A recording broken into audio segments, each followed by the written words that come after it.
नमस्कार दोस्तों, स्वागत है आपका friends at preparation YouTube channel पर।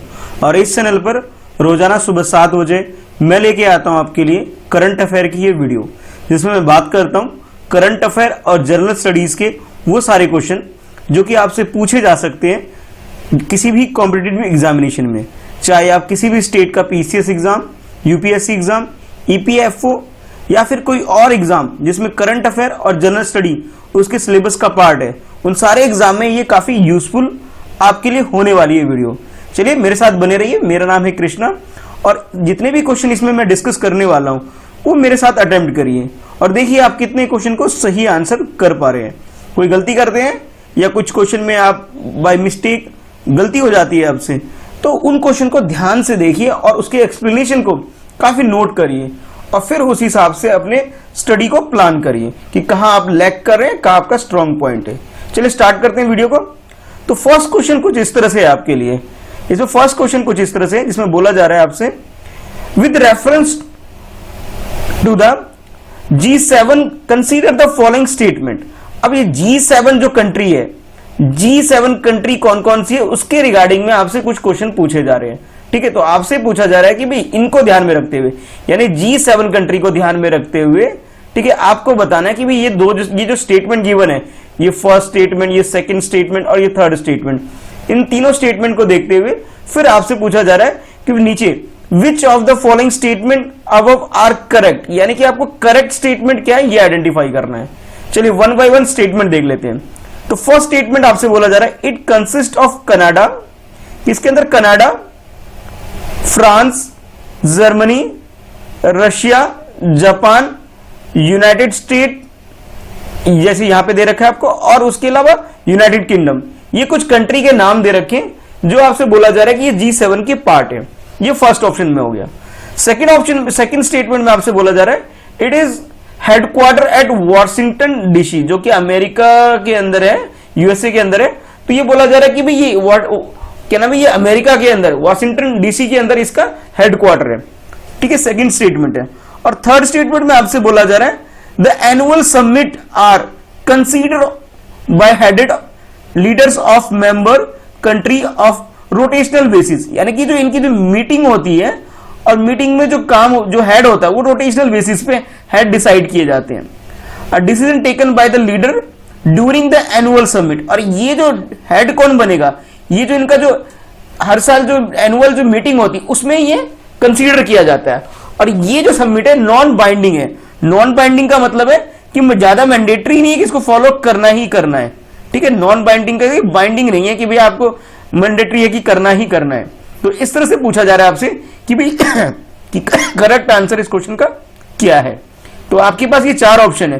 फर्स्ट ऑप्शन में बोला जा रहा है ए में कि 1 और 3 यानी कि 2 स्टेटमेंट करेक्ट है, और बी में बोला जा रहा है आपसे कि भाई थर्ड स्टेटमेंट करेक्ट है, और सी में आपसे बोला जा रहा है सी के अंदर कि फर्स्ट और सेकंड स्टेटमेंट करेक्ट है, और डी के अंदर बोला जा रहा है कि ऑल 3 यानी कि ए फर्स्ट सेकंड थर्ड तीनों ही स्टेटमेंट करेक्ट है। तो करेक्ट स्टेटमेंट क्या है ये आपको बताना है इस क्वेश्चन के अंदर। तो क्वेश्चन को अच्छे से अटेम्प्ट करिए, तीनों स्टेटमेंट को ध्यान से देख लीजिए और उसके हिसाब से आपको आंसर करना है। तो इस क्वेश्चन का जो करेक्ट आंसर है, जैसा कि आप देख पा रहे हैं, करेक्ट आंसर इसका हो गया बी। बी में जो बोला जा रहा है कि थर्ड स्टेटमेंट, ये थर्ड स्टेटमेंट ओनली 3, ये इसका करेक्ट आंसर है। यानी कि मैं बोल सकता हूं इसके अंदर कि भाई ये वाला ऑप्शन, ये देखो ये करेक्ट है इसके अंदर। ठीक है, ये बी स्टेटमेंट करेक्ट है। अब बाकी जो दोनों स्टेटमेंट आपको बोला गया था कि बाकी जो 2 स्टेटमेंट है, यानी फर्स्ट इसके अंदर जो रशिया को लिया गया था, रशिया इसका पार्ट नहीं है। ठीक है, ये गलती हो गई थी फर्स्ट में। और सेकंड में जो बोला गया था कि भाई इसका हेडक्वार्टर वॉशिंगटन डीसी के अंदर है, ऐसा कुछ नहीं है भाई, इसका कोई हेडक्वार्टर नहीं है। ये एक तरह से इसका कहीं पे भी, क्योंकि ये जो G7 जो फॉर्मेशन किया गया था, जो पहले G8 था, ठीक है, पहले G8 था, बाद में G7 में कन्वर्ट हो गया रशिया को बाहर निकालने के बाद। तो इसका कोई भी फॉर्मल कॉन्स्टिट्यूशन या फिर फॉर्मल हेडक्वार्टर कहीं पे भी नहीं है। यानी कि फर्स्ट स्टेटमेंट भी गलत हो गया, सेकंड स्टेटमेंट भी गलत हो गया, और जो थर्ड स्टेटमेंट है कि G7 का कि मीटिंग होती है एनुअल बेसिस पे, ये स्टेटमेंट सही है। और इसी के ऊपर डिसाइड होता है कि भी नेक्स्ट लीडर इसका कौन बनेगा। ठीक है, ये उस कंट्री के द्वारा ही रोटेशनल बेसिस पे इसका हेड डिसाइड होता है। हेडक्वार्टर नहीं है बट कि हेड, यानी कि कौन इस मीटिंग का चेयरमैन होगा। यूजली ऐसा होता है जो कंट्री होस्ट करती है G7 की मीटिंग वो इसका हेड बनता है। और नीचे जो इसके बाद जो बोला गया, जो इसमें जो डिसीजन लिया जाता है वो नॉन बाइंडिंग होता है। नॉन बाइंडिंग का मतलब है कि जरूरी नहीं है इसको फॉलो किया जाए, आपके ऊपर है, ये फॉलो किया भी जा सकता है और नहीं भी किया जा सकता है। तो यानी कि जो करेक्ट आंसर हो गया ये हो गया हमारा बी हो गया। चलिए देखते हैं नेक्स्ट क्वेश्चन को। अब नेक्स्ट क्वेश्चन में आपसे पूछा जा रहा है, जो क्वेश्चन है वो रिगार्डिंग यूनिवर्सल बेसिक इनकम के बारे में, जिसे शॉर्ट में बोलते हैं यूबीआई, यूनिवर्सल बेसिक इनकम के बारे में। क्वेश्चन ये है, consider the following statement with reference to UBI, it means universal basic income. तो फर्स्ट जो स्टेटमेंट है आपके लिए, इसमें बोला जा रहा है कि under UBI cash is directly provided to the citizen, citizen को डायरेक्टली कैश प्रोवाइड कर दिया जाता है, फर्स्ट स्टेटमेंट में बोला जा रहा है। सेकंड में बोला जा रहा है the purpose of UBI is to reduce poverty, यानी कि गरीबी को कम करना इसका टारगेट है, इसका पर्पस है। And increase equality, equality among citizen, कि सबकी इनकम एक जैसी हो, बराबर हो, किसी के पास ज्यादा इनकम ना हो, किसी के पास कम इनकम ना हो, यानी कि एक जैसी इनकम हो, सिमिलैरिटी आए उनके अंदर, इक्वलिटी आए। तो ये इसका सेकंड पॉइंट जो आपसे बोला गया है, ठीक है, सेकंड स्टेटमेंट आपके लिए ये है।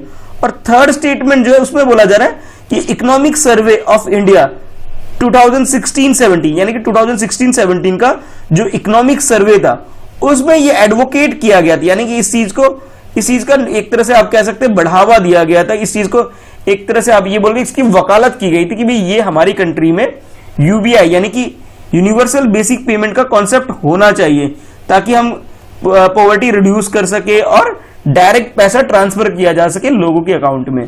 ये बोला जा रहा है थर्ड स्टेटमेंट में। तो आपके पास ये चार ऑप्शन है। फर्स्ट ऑप्शन ए में बोला जा रहा है कि भाई इसका जो 1 और 2 स्टेटमेंट करेक्ट है। बी में आपसे बोला जा रहा है कि सेकंड स्टेटमेंट और थर्ड स्टेटमेंट ये करेक्ट है। और सी में बोला जा रहा है कि फर्स्ट स्टेटमेंट और थर्ड स्टेटमेंट ये करेक्ट है। और डी में बोला जा रहा है ऑल 3, यानी कि फर्स्ट सेकंड थर्ड तीनों ही स्टेटमेंट करेक्ट है। तो करेक्ट स्टेटमेंट क्या है आपको ये बताना है। आई होप क्वेश्चन समझ में आ गया होगा। और इसके अंदर जो पूछा गया आपसे करेक्ट, तो ध्यान रखिएगा करेक्ट के हिसाब से आपको आंसर देना है, ठीक है। चलिए अटेम्प्ट करिए क्वेश्चन को।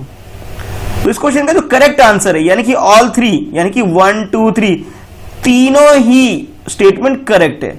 यानी कि जो फर्स्ट स्टेटमेंट में बोला गया था कि यूबीआई यानी कि यूनिवर्सल बेसिक इनकम, इसमें कैश ट्रांसफर किया जाता है डायरेक्टली, ठीक है, किसको, सिटीजन के अकाउंट में। तो ये इस हिसाब से फर्स्ट स्टेटमेंट हमारा करेक्ट हो गया। सेकंड स्टेटमेंट जो आपसे बोला गया था कि इसका जो पर्पस है यानी ऑब्जेक्टिव है, पर्पस है, इसका ऑब्जेक्टिव क्या है इसका कि पॉवर्टी रिड्यूस करना है फर्स्ट, और उसके बाद इंक्रीज करना है इक्वालिटी, यानी कि सबकी इक्वलिटी, इनकम, लाइफ स्टैंडर्ड ये सब इक्वल हो, एक जैसा हो, और पॉवर्टी को रिड्यूस करना है। ये इसका मेन मोटिव है। ये दो जो आपको बताएगा, फर्स्ट मोटिव जो ये बताएगा ये है, और सेकंड मोटिव आपको ये बताया कि ये इसका सेकंड मोटिव है।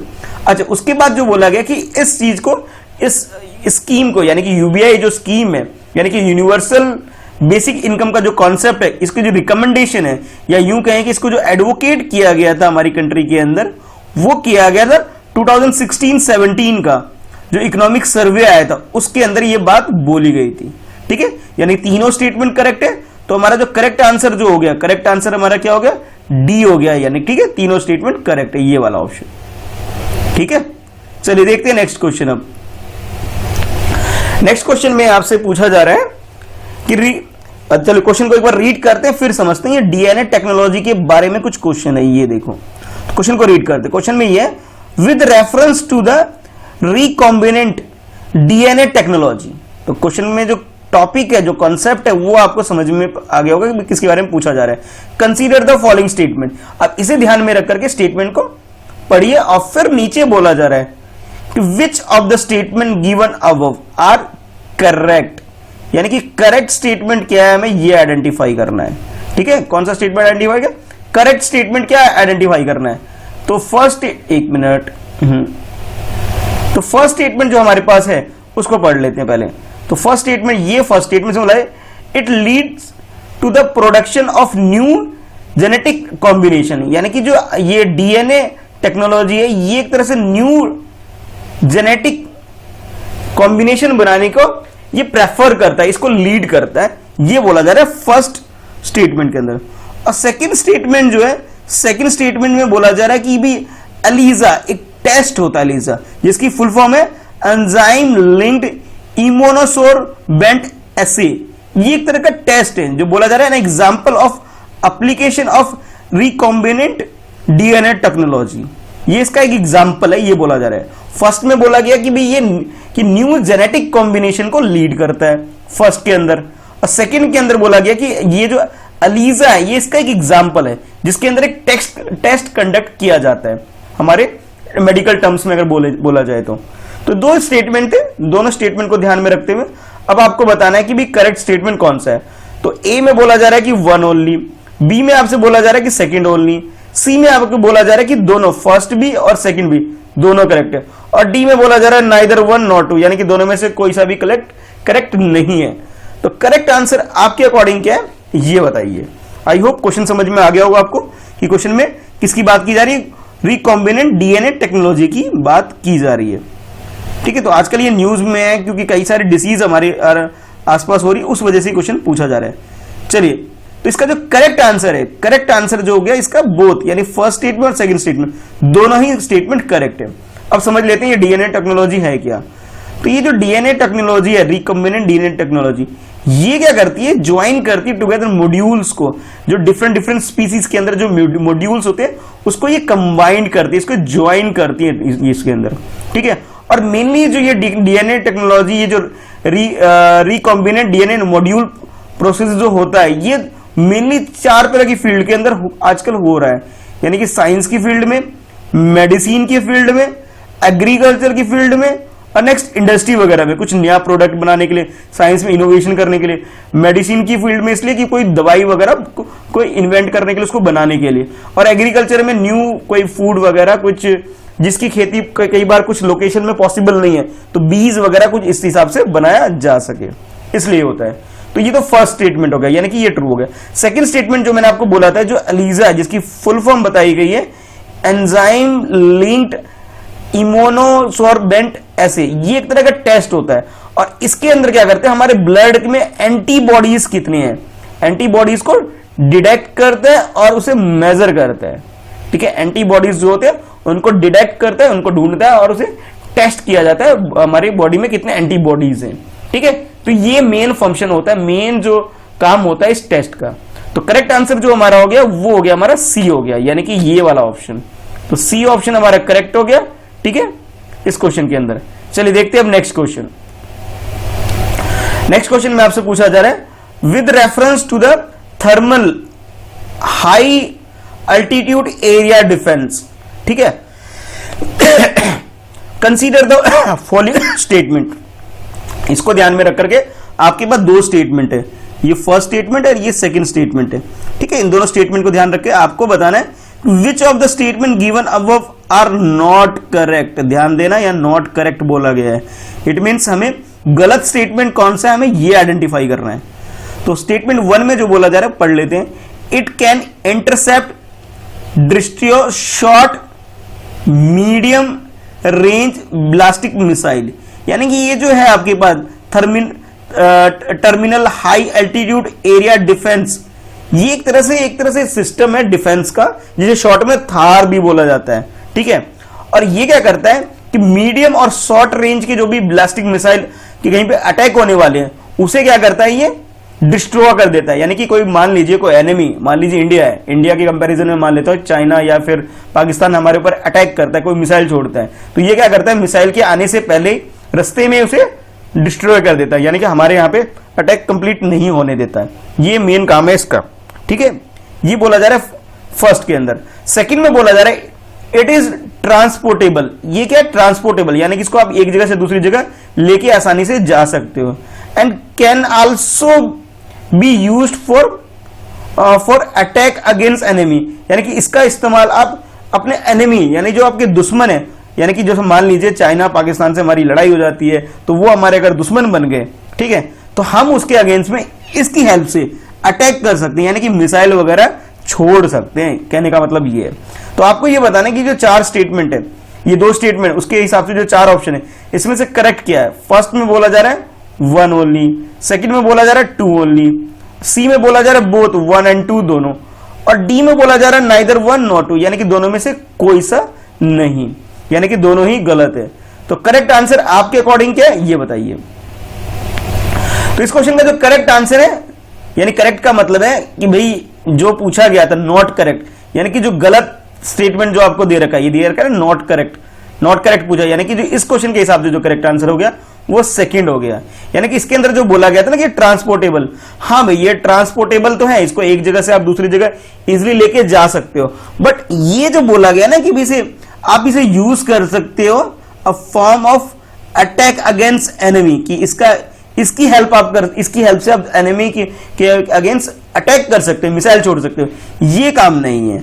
इसका काम क्या है कि मान लीजिए यहां से कोई अटैक हो रहा है, कोई मिसाइल आ रहा है और ये हमारी कंट्री है, ठीक है, तो ये क्या करती है, आने से पहले रास्ते में यहां पे इसको डिस्ट्रॉय कर देती है, यानी कि हमारे यहां तक आने ही नहीं देती। ये इसका काम है, यानी कि ये एंटी मिसाइल का काम करती है, यानी कि कोई अटैक हो रहा है तो उसको डिफेंस का काम करती है, प्रोटेक्शन का काम करती है, खुद अटैक नहीं करती है। तो सेकंड स्टेटमेंट हमारा क्या हो गया, ये यहां पे गलती हो गई स्टेटमेंट के अंदर। फर्स्ट स्टेटमेंट हमारा ठीक है, यानी कि जो मैंने आपको बोला था ना कि terminal high altitude area defence, जिसे हम शॉर्ट में बोल देते हैं, थार्ड बोल देते हैं, तो ये एक तरह से क्या करती है, इंटरसेप्ट करती है और डिस्ट्रॉय कर देती है शॉर्ट रेंज और मीडियम रेंज मिसाइल्स को, ठीक है। तो यानी कि हमें गलत स्टेटमेंट बताना था, तो गलत कौन सा है, सेकंड स्टेटमेंट गलत है। तो इस हिसाब से क्योंकि सेकंड गलत है तो हमारा जो बी ऑप्शन है ये हमारा करेक्ट आंसर हो गया, ठीक है। यानी कि जो सेकंड होने से, यानी कि ये जो बी ऑप्शन है ये हमारा करेक्ट आंसर हो गया। चलिए देखते हैं अब नेक्स्ट क्वेश्चन को। तो नेक्स्ट क्वेश्चन में आपसे पूछा जा रहा है कि consider the following statement about space crew dragon. अब ये स्पेस क्राफ्ट क्रू ड्रैगन क्या होता है, इसके रिगार्डिंग में आपसे क्वेश्चन पूछा जा रहा है, और आपके पास ये दो स्टेटमेंट है। फर्स्ट स्टेटमेंट में आपसे बोला, ये फर्स्ट स्टेटमेंट है आपके पास और ये सेकंड स्टेटमेंट है। फर्स्ट स्टेटमेंट में बोला जा रहा है it is a part of the demo 2 missile of NASA and space x, यानी कि ये किसका मिसाइल है, कि डेमो 2 मिसाइल है, किसका, नासा का और स्पेस एक्स, इन दोनों का कंबाइंड प्रोजेक्ट है, और इनका ये मिसाइल है जिसका नाम है spacecraft crew dragon. First statement में बोला गया। सेकंड में आपसे बोला जा रहा है कि recently space x become first private company, यानी कि ये ऐसा करने वाली पहली प्राइवेट कंपनी बन गई है to launch people into the orbit यानी कि स्पेस के अंदर भेजने वाली ये दुनिया की पहली ऐसी प्राइवेट कंपनी बन गई है। अदरवाइज ये इस तरह की जो स्पेस मिशन होता है ये किसी कंट्री की जो नेशनल एजेंसी जो होती है वो ये काम करती है। जैसे अमेरिका के अंदर जो हर कोई जानता है कि भी नासा है, और हमारी कंट्री में आप लोग जानते ही हैं कि इसरो ये काम करती है, ठीक है। और अगर डिफेंस से रिलेटेड है DRDO करती है ये काम, ठीक है। ये दो ऑर्गेनाइजेशन है जो हमारी कंट्री में एक्टिव है। ये आर्मी वगैरह से रिलेटेड जो काम होता है वो ये करती है, और ये जो डेवलपमेंट के काम है वो इसरो करती है, ठीक है, हमारी कंट्री की बात करें तो। चलिए अब इस क्वेश्चन में जो पूछा गया कि करेक्ट स्टेटमेंट क्या है, किसके रिगार्डिंग में, स्पेसक्राफ्ट क्रू ड्रैगन के रिगार्डिंग में, ठीक है। तो ये आपके पास ऑप्शन है, ए में बोला जा रहा है फर्स्ट ओनली, बी में बोला जा रहा है सेकंड ओनली, और सी में बोला जा रहा है कि फर्स्ट और सेकंड दोनों, और डी में बोला जा रहा है कि नाइदर 1 nor 2, यानी कि फर्स्ट सेकंड कोई सा भी सही नहीं है, दोनों ही गलत है। तो सही स्टेटमेंट क्या है आपको ये बताना है, ठीक है। आई होप क्वेश्चन समझ में आ गया होगा। चलिए अब बताइए इसका करेक्ट आंसर क्या है। तो इस क्वेश्चन का जो करेक्ट आंसर है, यानी कि बोथ स्टेटमेंट, फर्स्ट भी और सेकंड भी, दोनों ही स्टेटमेंट करेक्ट है, ठीक है। फर्स्ट भी करेक्ट है, सेकंड भी करेक्ट है।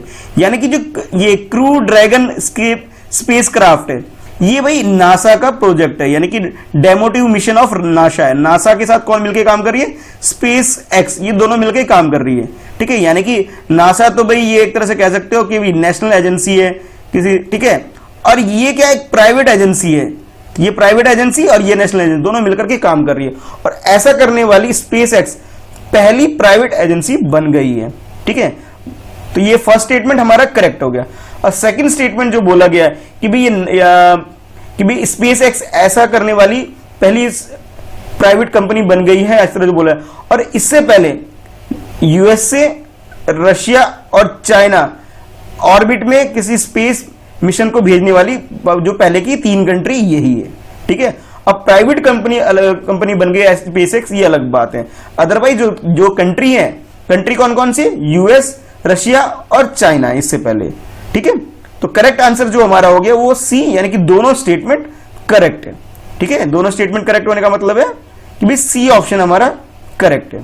तो इस क्वेश्चन में आपसे बोला जा रहा है with reference to the financial stability and development council, जिसे शॉर्ट में जो बोला जा रहा है, शॉर्ट में बोला जा रहा है एफएसडीसी। एफएसडीसी के बारे में बात की जा रही है। कंसीडर द फॉलोइंग स्टेटमेंट, यानी कि ये जो एफएसडीसी है इसके बारे में आपको बताना है। शॉर्ट में इसे बोला जा रहा है, फुल फॉर्म है जिसकी financial stability and development council. Statement 1 जो आपके लिए है वो कुछ इस तरह से है, it is the constitutional body chair by the prime minister, कि ये कॉन्स्टिट्यूशनल बॉडी है, यानी कि हमारे कॉन्स्टिट्यूशन में मेंशन है, और इसका जो चेयरपर्सन जो बता रहा है, चेयरमैन जो बता रहा है, किसको बताया जा रहा है कि प्राइम मिनिस्टर है हमारी कंट्री की। First statement. और सेकंड स्टेटमेंट में आपसे बोला जा रहा है कि द रघुराम राजन कमेटी 2008, जो हमारे पुराने आरबीआई के जो गवर्नर थे रघुराम राजन जी, उनकी जो कमेटी थी 2008 में on financial sector reform first propose the creation of FSDC, यानी कि इसके जो क्रिएशन की अगर बात करें, इसके क्रिएशन के बारे में 2008 के अंदर जो रघुनाथ राजन कमेटी थी, जो कि हमारे पुराने आरबीआई के गवर्नर हैं, ठीक है, आरबीआई के क्या थे? गवर्नर थे, तो इन्होंने इसकी रिकमेंडेशन दी थी, ये बोला जा रहा है सेकंड स्टेटमेंट में। और थर्ड स्टेटमेंट में बोला जा रहा है it aim to strengthen and institutionalization the mechanism of maintaining financial stability, यानी कि जो इसका एम है, टारगेट है, उद्देश्य है, वो ये बोला जा रहा है कि एक तरह से इंस्टीट्यूशन जितने भी हैं उसके मैकेनिज्म को अच्छा करना और उसके मेंटेनेंस, जो उसके मेंटेनिंग वे है, यानी कि उनके फाइनेंशियल स्टेबिलिटी लेके आना इस तरह के जो इंस्टीट्यूशन में। और बोला गया एंड एनहांस इंटर रेगुलेटरी को कंडीशनिंग, यानी कि उनके बीच की जो आपस का जो है दो तरह के जो इंस्टीट्यूशन है, अलग अलग इंस्टीट्यूशन है, उनके बीच में अच्छा काम हो सके, तो ये भी एक काम करना है, यानी कि उनके बीच रेगुलेटरी जो वर्क है, रेगुलेशन जो करना है इनको, वो ठीक तरह से हो सके, इस चीज के ऊपर भी फोकस किया गया। तो ये बात बोलेगी ये थर्ड स्टेटमेंट के अंदर। तो आपको ये बताना है कि भाई ये जो which of the following statement are correct, यानी कि जो करेक्ट क्या है इसके अंदर, करेक्ट स्टेटमेंट क्या है, आपको ये बताना है। ठीक है, तो फर्स्ट ऑप्शन में बोला जा रहा है कि भाई ए में फर्स्ट और सेकंड स्टेटमेंट करेक्ट है। बी में बोला जा रहा है कि आपसे कि थर्ड स्टेटमेंट वो करेक्ट है। सी में बोला जा रहा है आपको सेकंड स्टेटमेंट और थर्ड स्टेटमेंट ये करेक्ट है। और डी में बोला जा रहा है ऑल थ्री स्टेटमेंट 1 2 3 तीनों स्टेटमेंट करेक्ट है। तो करेक्ट स्टेटमेंट क्या है आपको ये आइडेंटिफाई करना है। आई होप क्वेश्चन क्लियर हो गया होगा। तीन स्टेटमेंट है, तीनों स्टेटमेंट के हिसाब से आपको करेक्ट स्टेटमेंट बताना है और तीनों में जो कोड दे रखे कोड के अकॉर्डिंग आपको आंसर करना है। ठीक है, चलिए क्वेश्चन अटेम्प्ट करिए अब। तो इस क्वेश्चन का जो करेक्ट आंसर है, करेक्ट आंसर इसका हो गया सी, यानी कि second and third statement correct है। ठीक है, फर्स्ट स्टेटमेंट में गलती हो गई। गलती क्या होगी? गलती ये होगी जो इसमें बोला गया ना कि ये प्राइम मिनिस्टर के अंडर होती है, यानी कि प्राइम मिनिस्टर इसके चेयरमैन होते हैं, ये गलत हो गया। बल्कि ये प्राइम मिनिस्टर नहीं बल्कि हमारी कंट्री के जो एफएम, यानी कि एफएम का मतलब वो नहीं, एफएम का मतलब फाइनेंशियल मिनिस्टर जो होते हैं हमारी कंट्री के, वो इसके चेयरमैन होते हैं, यानी कि इस काउंसिल के जो हेड होते हैं। हेड कौन होते हैं? कि हमारी कंट्री के जो फाइनेंस मिनिस्टर होते हैं, यानी कि मिनिस्ट्री ऑफ फाइनेंस के अंडर में ये आता है। ठीक है, और जो बाकी चीजें जो आपको बताई गई इसके अंदर कि ये रघुनाथ राजन जी जो हमारे जो एक्स आरबीआई के जो गवर्नर थे, उनकी रिकमेंडेशन थी 2008 में इसको फॉर्म करने के लिए, इसको बनाने के ऊपर, ये बात सही है, यानी कि एफएसडीसी के बारे में ये स्टेटमेंट करेक्ट है। और थर्ड स्टेटमेंट जो बोला गया था, इसका एम क्या है कि जितनी भी इंस्टीट्यूशन है उसके बीच में इंटर रेगुलेटरी सिस्टम अच्छा बने। ठीक है, उनके बीच में कोऑर्डिनेशन बने, ये इनका एक मोटिव था। और दूसरा ये था कि भी इनमें फाइनेंशियल स्टेबिलिटी आए। ठीक है, ये दो मोटिव थे, फाइनेंशियल स्टेबिलिटी आनी चाहिए इंस्टीट्यूशन के बीच में और उनके बीच में रेगुलेटरी जो वर्क है वो कोऑर्डिनेशन के साथ हो सके। ठीक है, ये दो मोटिव के साथ 2008 में आरबीआई के गवर्नर रघुराम राजन जी ने इसकी रिकमेंडेशन दी थी। ठीक है, ये था इसको, यानी करेक्ट आंसर क्या हो गया आपका? सी हो गया, यानी कि फर्स्ट स्टेटमेंट गलत है, बाकी जो सेकंड थर्ड स्टेटमेंट ये सही है, यानी कि आंसर जो आपका ये सी ऑप्शन है। ठीक है, चलिए देखते हैं नेक्स्ट क्वेश्चन। अब नेक्स्ट क्वेश्चन में आपसे पूछा जा रहा है कि consider the following statement with reference to the Uyghurs ethics community. ये जो कम्युनिटी है इसके बारे में, उगहर्स ये जो कम्युनिटी है इसके बारे में आपसे क्वेश्चन पूछा जा रहा है। और इसके रिगार्डिंग में आपके पास, जैसा कि आप क्वेश्चन में देख रहे हैं कि दो स्टेटमेंट है, फर्स्ट स्टेटमेंट ये है और सेकंड स्टेटमेंट ये है। ये दो स्टेटमेंट आपसे बोला जा रहा है। फिर आपसे पूछा जा रहा है which of the following statement are correct, यानी कि करेक्ट स्टेटमेंट आपको आइडेंटिफाई करना है। इसके अंदर दो स्टेटमेंट है, इसमें से करेक्ट किसके बारे में, ये कम्युनिटी उगर्स कम्युनिटी इथिक्स कम्युनिटी है, इसके बारे में पूछा। उइघर्स बोल सकते हैं, थोड़ा नाम अजीब है, ठीक है, मतलब चाइनीज नेम है इसलिए थोड़ा सा लग रहा है। अच्छा, अब आपको ये बताना है कि भाई इसमें से करेक्ट स्टेटमेंट क्या है। ए में बोला जा रहा है फर्स्ट स्टेटमेंट करेक्ट है, बी में आपको बोला जा रहा है सेकंड स्टेटमेंट करेक्ट है, सी में बोला जा रहा है कि बोथ फर्स्ट और सेकंड दोनों स्टेटमेंट करेक्ट है, और डी में बोला जा रहा है ना ही फर्स्ट ना ही सेकंड, दोनों में से कोई सा भी करेक्ट नहीं है। तो करेक्ट स्टेटमेंट क्या है ये आपने बताना है। तो क्वेश्चन को अटेम्प्ट करिए। ये एक तरह से जैसे फर्स्ट ऑप्शन में जो बोला गया आपसे कि भाई ये क्या है, ये टर्किश इथिक्स कम्युनिटी है, और सेकंड आपसे बोला जा रहा है कि ये क्या है, ये जो लार्जेस्ट कम्युनिटी है उगेर, और ये कहां रहती है, वुहान में रहती है, जो चाइना के अंदर जो वुहान सिटी है, आप रिसेंटली काफी न्यूज में भी है ये, तो वो वुहान सिटी के अंदर रहती है, ये बोला जा रहा है। ठीक है, आई होप क्वेश्चन समझ में आ गया होगा कि कहां पे रहती है, और ये क्या है, टर्किश इथिक्स ग्रुप है, ये बोला जा रहा है। तो ये दो ऑप्शन है, दो स्टेटमेंट है, चार ऑप्शन है। अब क्वेश्चन को अच्छे से अटेम्प्ट कर लीजिए। तो इस क्वेश्चन को अगर आप अटेम्प्ट करते हैं, आई होप कर लिया होगा आप लोगों ने, तो करेक्ट आंसर जो है इसका ये फर्स्ट ऑप्शन, यानी कि ए इसका करेक्ट है। यानी कि ये जो बोला गया ना कि भाई ये टर्किश इथिक्स कम्युनिटी है, ठीक है, उगहर्स, ये बिल्कुल सही है, यानी कि ठीक है, ये बात तो सही होगी। और दूसरी बात जो बोली गई आपसे कि भी ये कहां पर है, ये जो आपसे बोला गया कि वुहान सिटी के अंदर है, वुहान रीजन या वुहान चाइना के अंदर है, भी ये गलत हो गया। ये वुहान में ना होकर के चाइना के जिंगयान प्रोविंस में है। तो जिंगयान प्रोविंस कहां है, ये चाइना का जो वेस्ट एरिया, ये जो दिख रहा है ना आपको, ये वाला पोर्शन जो पूरा दिख रहा है यहां पे, यानी कि चाइना का अगर मैप देखोगे बड़ा सा, तो इसकी जो चाइना का जो वेस्ट रीजन है, वेस्ट पार्ट है, यहां पर ये जिंगयान प्रोविंस है, यहां पर इसकी लोकेशन है जहां पर ये टर्किश इथिक्स ग्रुप या फिर हम इसे कहें उगहर्स कम्युनिटी रहती है। ये कि एक तरह से मुस्लिम डोमिनेटेड एरिया है ये, ठीक है। और इस एरिया, ये जो एरिया एक डेजर्ट एरिया है, यानी कि यहाँ पे रेगिस्तानी एरिया है, इसके बारे में थोड़ा। और अगर हम वुहान की बात करें तो वुहान तो यहाँ नहीं, वुहान तो के बारे में जो बोला गया गलत है। और वुहान सिटी की अगर लोकेशन की बात करूं, वो लगभग इधर है, इस एरिया में लगभग वुहान सिटी है। और वुहान आजकल न्यूज में क्यों है, आप सबको पता है कि कोविड-19 की वजह से ये फेमस है, थोड़ा आजकल फेमस हो रखा है कि कोविड-19 की जो स्टार्ट हुई, यानी कोरोना वायरस की जो फर्स्ट केसेस जो आने स्टार्ट हुए थे, वो यहीं से स्टार्ट हुई थी पूरे वर्ल्ड वाइड, ठीक है। इस वजह से भी न्यूज में है। बल्कि और जो इस क्वेश्चन का जो आंसर है वो वुहान नहीं होकर बल्कि जिंगयान सिटी प्रोविंस है, ये पूरा एरिया है, ठीक है। और इंडिया हमारी कंट्री ये रही, और जो चाइना की जो कैपिटल है वो ये रहा। तो ये बेसिक चीजें आपको पता होना चाहिए। चाइना कैपिटल है, हमारी कंट्री तो आपको पता ही है, दिल्ली यहाँ पे हो गया, ठीक है। चलिए, ठीक है। तो करेक्ट आंसर जो हो गया हमारा, फर्स्ट आंसर करेक्ट है, सेकेंड आंसर में गलत हो गया, रीजन गलत बताया गया इसके अंदर, ठीक है। चलिए देखते हैं नेक्स्ट क्वेश्चन। नेक्स्ट क्वेश्चन आपके लिए है which of the following scheme, अब स्कीम के बारे में क्वेश्चन पूछा जा रहा है। Which of the following scheme promote institutional deliveries, ठीक है। कौन सी स्कीम है जो कि इंस्टीट्यूशनल डिलीवरीज को बढ़ावा देती है, उसको प्रमोट करती है, इस बारे में बोला जा रहा है, ठीक है। तो आपके पास ये तीन स्टेटमेंट है। इन तीन स्टेटमेंट के अकॉर्डिंग, यानी कि जो मतलब जो बच्चों का जन्म हो वो हॉस्पिटल में हो, किसी इंस्टीट्यूशन में हो, इस चीज को प्रमोट करती है, उस प्रोग्राम के बारे में, ठीक है, गवर्नमेंट की उस स्कीम के बारे में आपको बताना है। तो फर्स्ट स्कीम जो है, जो योजना या स्कीम बोले हम, वो है जननी सुरक्षा योजना। ये प्रमोट करती है कि भी आप जो बच्चों की जो डिलीवरी हो, ठीक है, वो कहां पर हो, इंस्टीट्यूशन यानी कि हॉस्पिटल वगैरह में हो। ये फर्स्ट स्टेटमेंट में बोला जा रहा है। सेकंड स्टेटमेंट में जो इंस्टीट्यूशन है उसका नाम है नेशनल क्रैच स्कीम के बारे में बोला गया कि स्कीम के अंदर ये बात की गई है। और थर्ड जो प्रोग्राम है या स्कीम है वो है लक्ष्य प्रोग्राम, ये बोला जा रहा है। यानी कि ये तीन प्रोग्राम है आपके सामने जो कि प्रमोट करती है कि भी इंस्टीट्यूशनल डिलीवरीज होनी चाहिए, ठीक है। तो अब आपसे पूछा जा रहा है कि इनमें से कौन सा स्टेटमेंट करेक्ट है, यानी जो तीन स्टेटमेंट आपको दिए गए ना, इसके अंदर करेक्ट स्टेटमेंट क्या आपको ये आइडेंटिफाई करना है, ठीक है। फर्स्ट यानी कि ए ऑप्शन जो आपके पास, इसमें बोला जा रहा है कि फर्स्ट स्टेटमेंट और सेकंड स्टेटमेंट ये करेक्ट है। सेकंड में आपसे बोला जा रहा है कि भी सेकंड एंड थर्ड स्टेटमेंट ये करेक्ट है, ठीक है, second and third statement correct है। और सी में बोला जा रहा है कि भी first and third statement correct है। और डी में बोला जा रहा है कि ऑल थ्री यानी कि 1, 2 एंड 3 तीनों स्टेटमेंट करेक्ट है।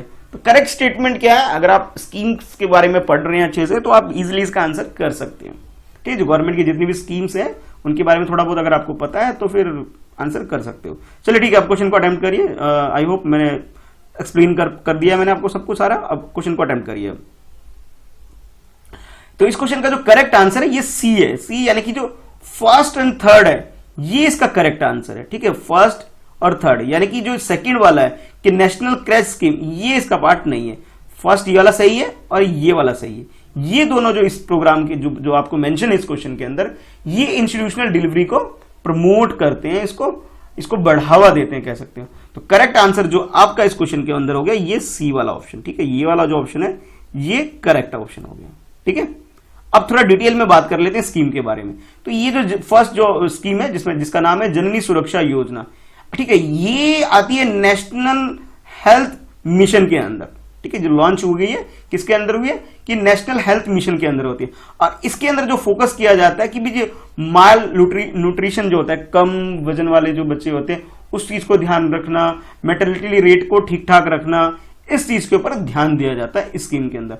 और मेन जो फोकस होता है स्कीम का कि भी किसको सबसे पहले दिया जाए, तो यानी कि जो सोशली और इकोनॉमिकली जो बैकवर्ड हैं उनको पहले प्रेफरेंस दी जाती है इसके अंदर, जिसके अंदर ठीक है उसके अंदर जैसे SC ST BPL फैमिलीज जो होती है उसको पहले प्रेफरेंस दी जाती है इस स्कीम के अंतर्गत। ये बात की जा रही है जननी सुरक्षा योजना के अंतर्गत। ठीक है, सेकंड जो आपके पास जो करेक्ट आंसर है जो ये है लक्ष्य। तो लक्ष्य प्रोग्राम जो है इसके अंदर क्या होता है कि जितने भी लेबर ग्रुप है हमारी कंट्री के जो मेहनत मजदूरी करते हैं तो उनकी क्वालिटी इंप्रूव करना मेन मोटिव होता है। और इसका एम ये है कि भाई जहां भी ये लेबर वगैरह रहते हैं, रेस्ट करते हैं, आराम करते हैं, घर है, उनको क्वालिटी ऑफ लाइफ दी जाए, जिसके अंदर ये बोला जा रहा है कि भाई इनके जो रूम हो अच्छे होने चाहिए, नीट एंड क्लीन होना चाहिए, इनको भाई मतलब इंजॉय करने के लिए अच्छी हेल्थ फैसिलिटी होनी चाहिए। और साथ ही साथ इन्हें क्या नाम है जो ये डिलीवरी वगैरह हो ये कहाँ होना चाहिए, ऑपरेशन थिएटर्स में होनी चाहिए, ये बोला जा रहा है कि यानी कि पब्लिक हेल्थ फैसिलिटी इनको भी मिलनी चाहिए। इस चीज को प्रमोट करता है लक्ष्य प्रोग्राम।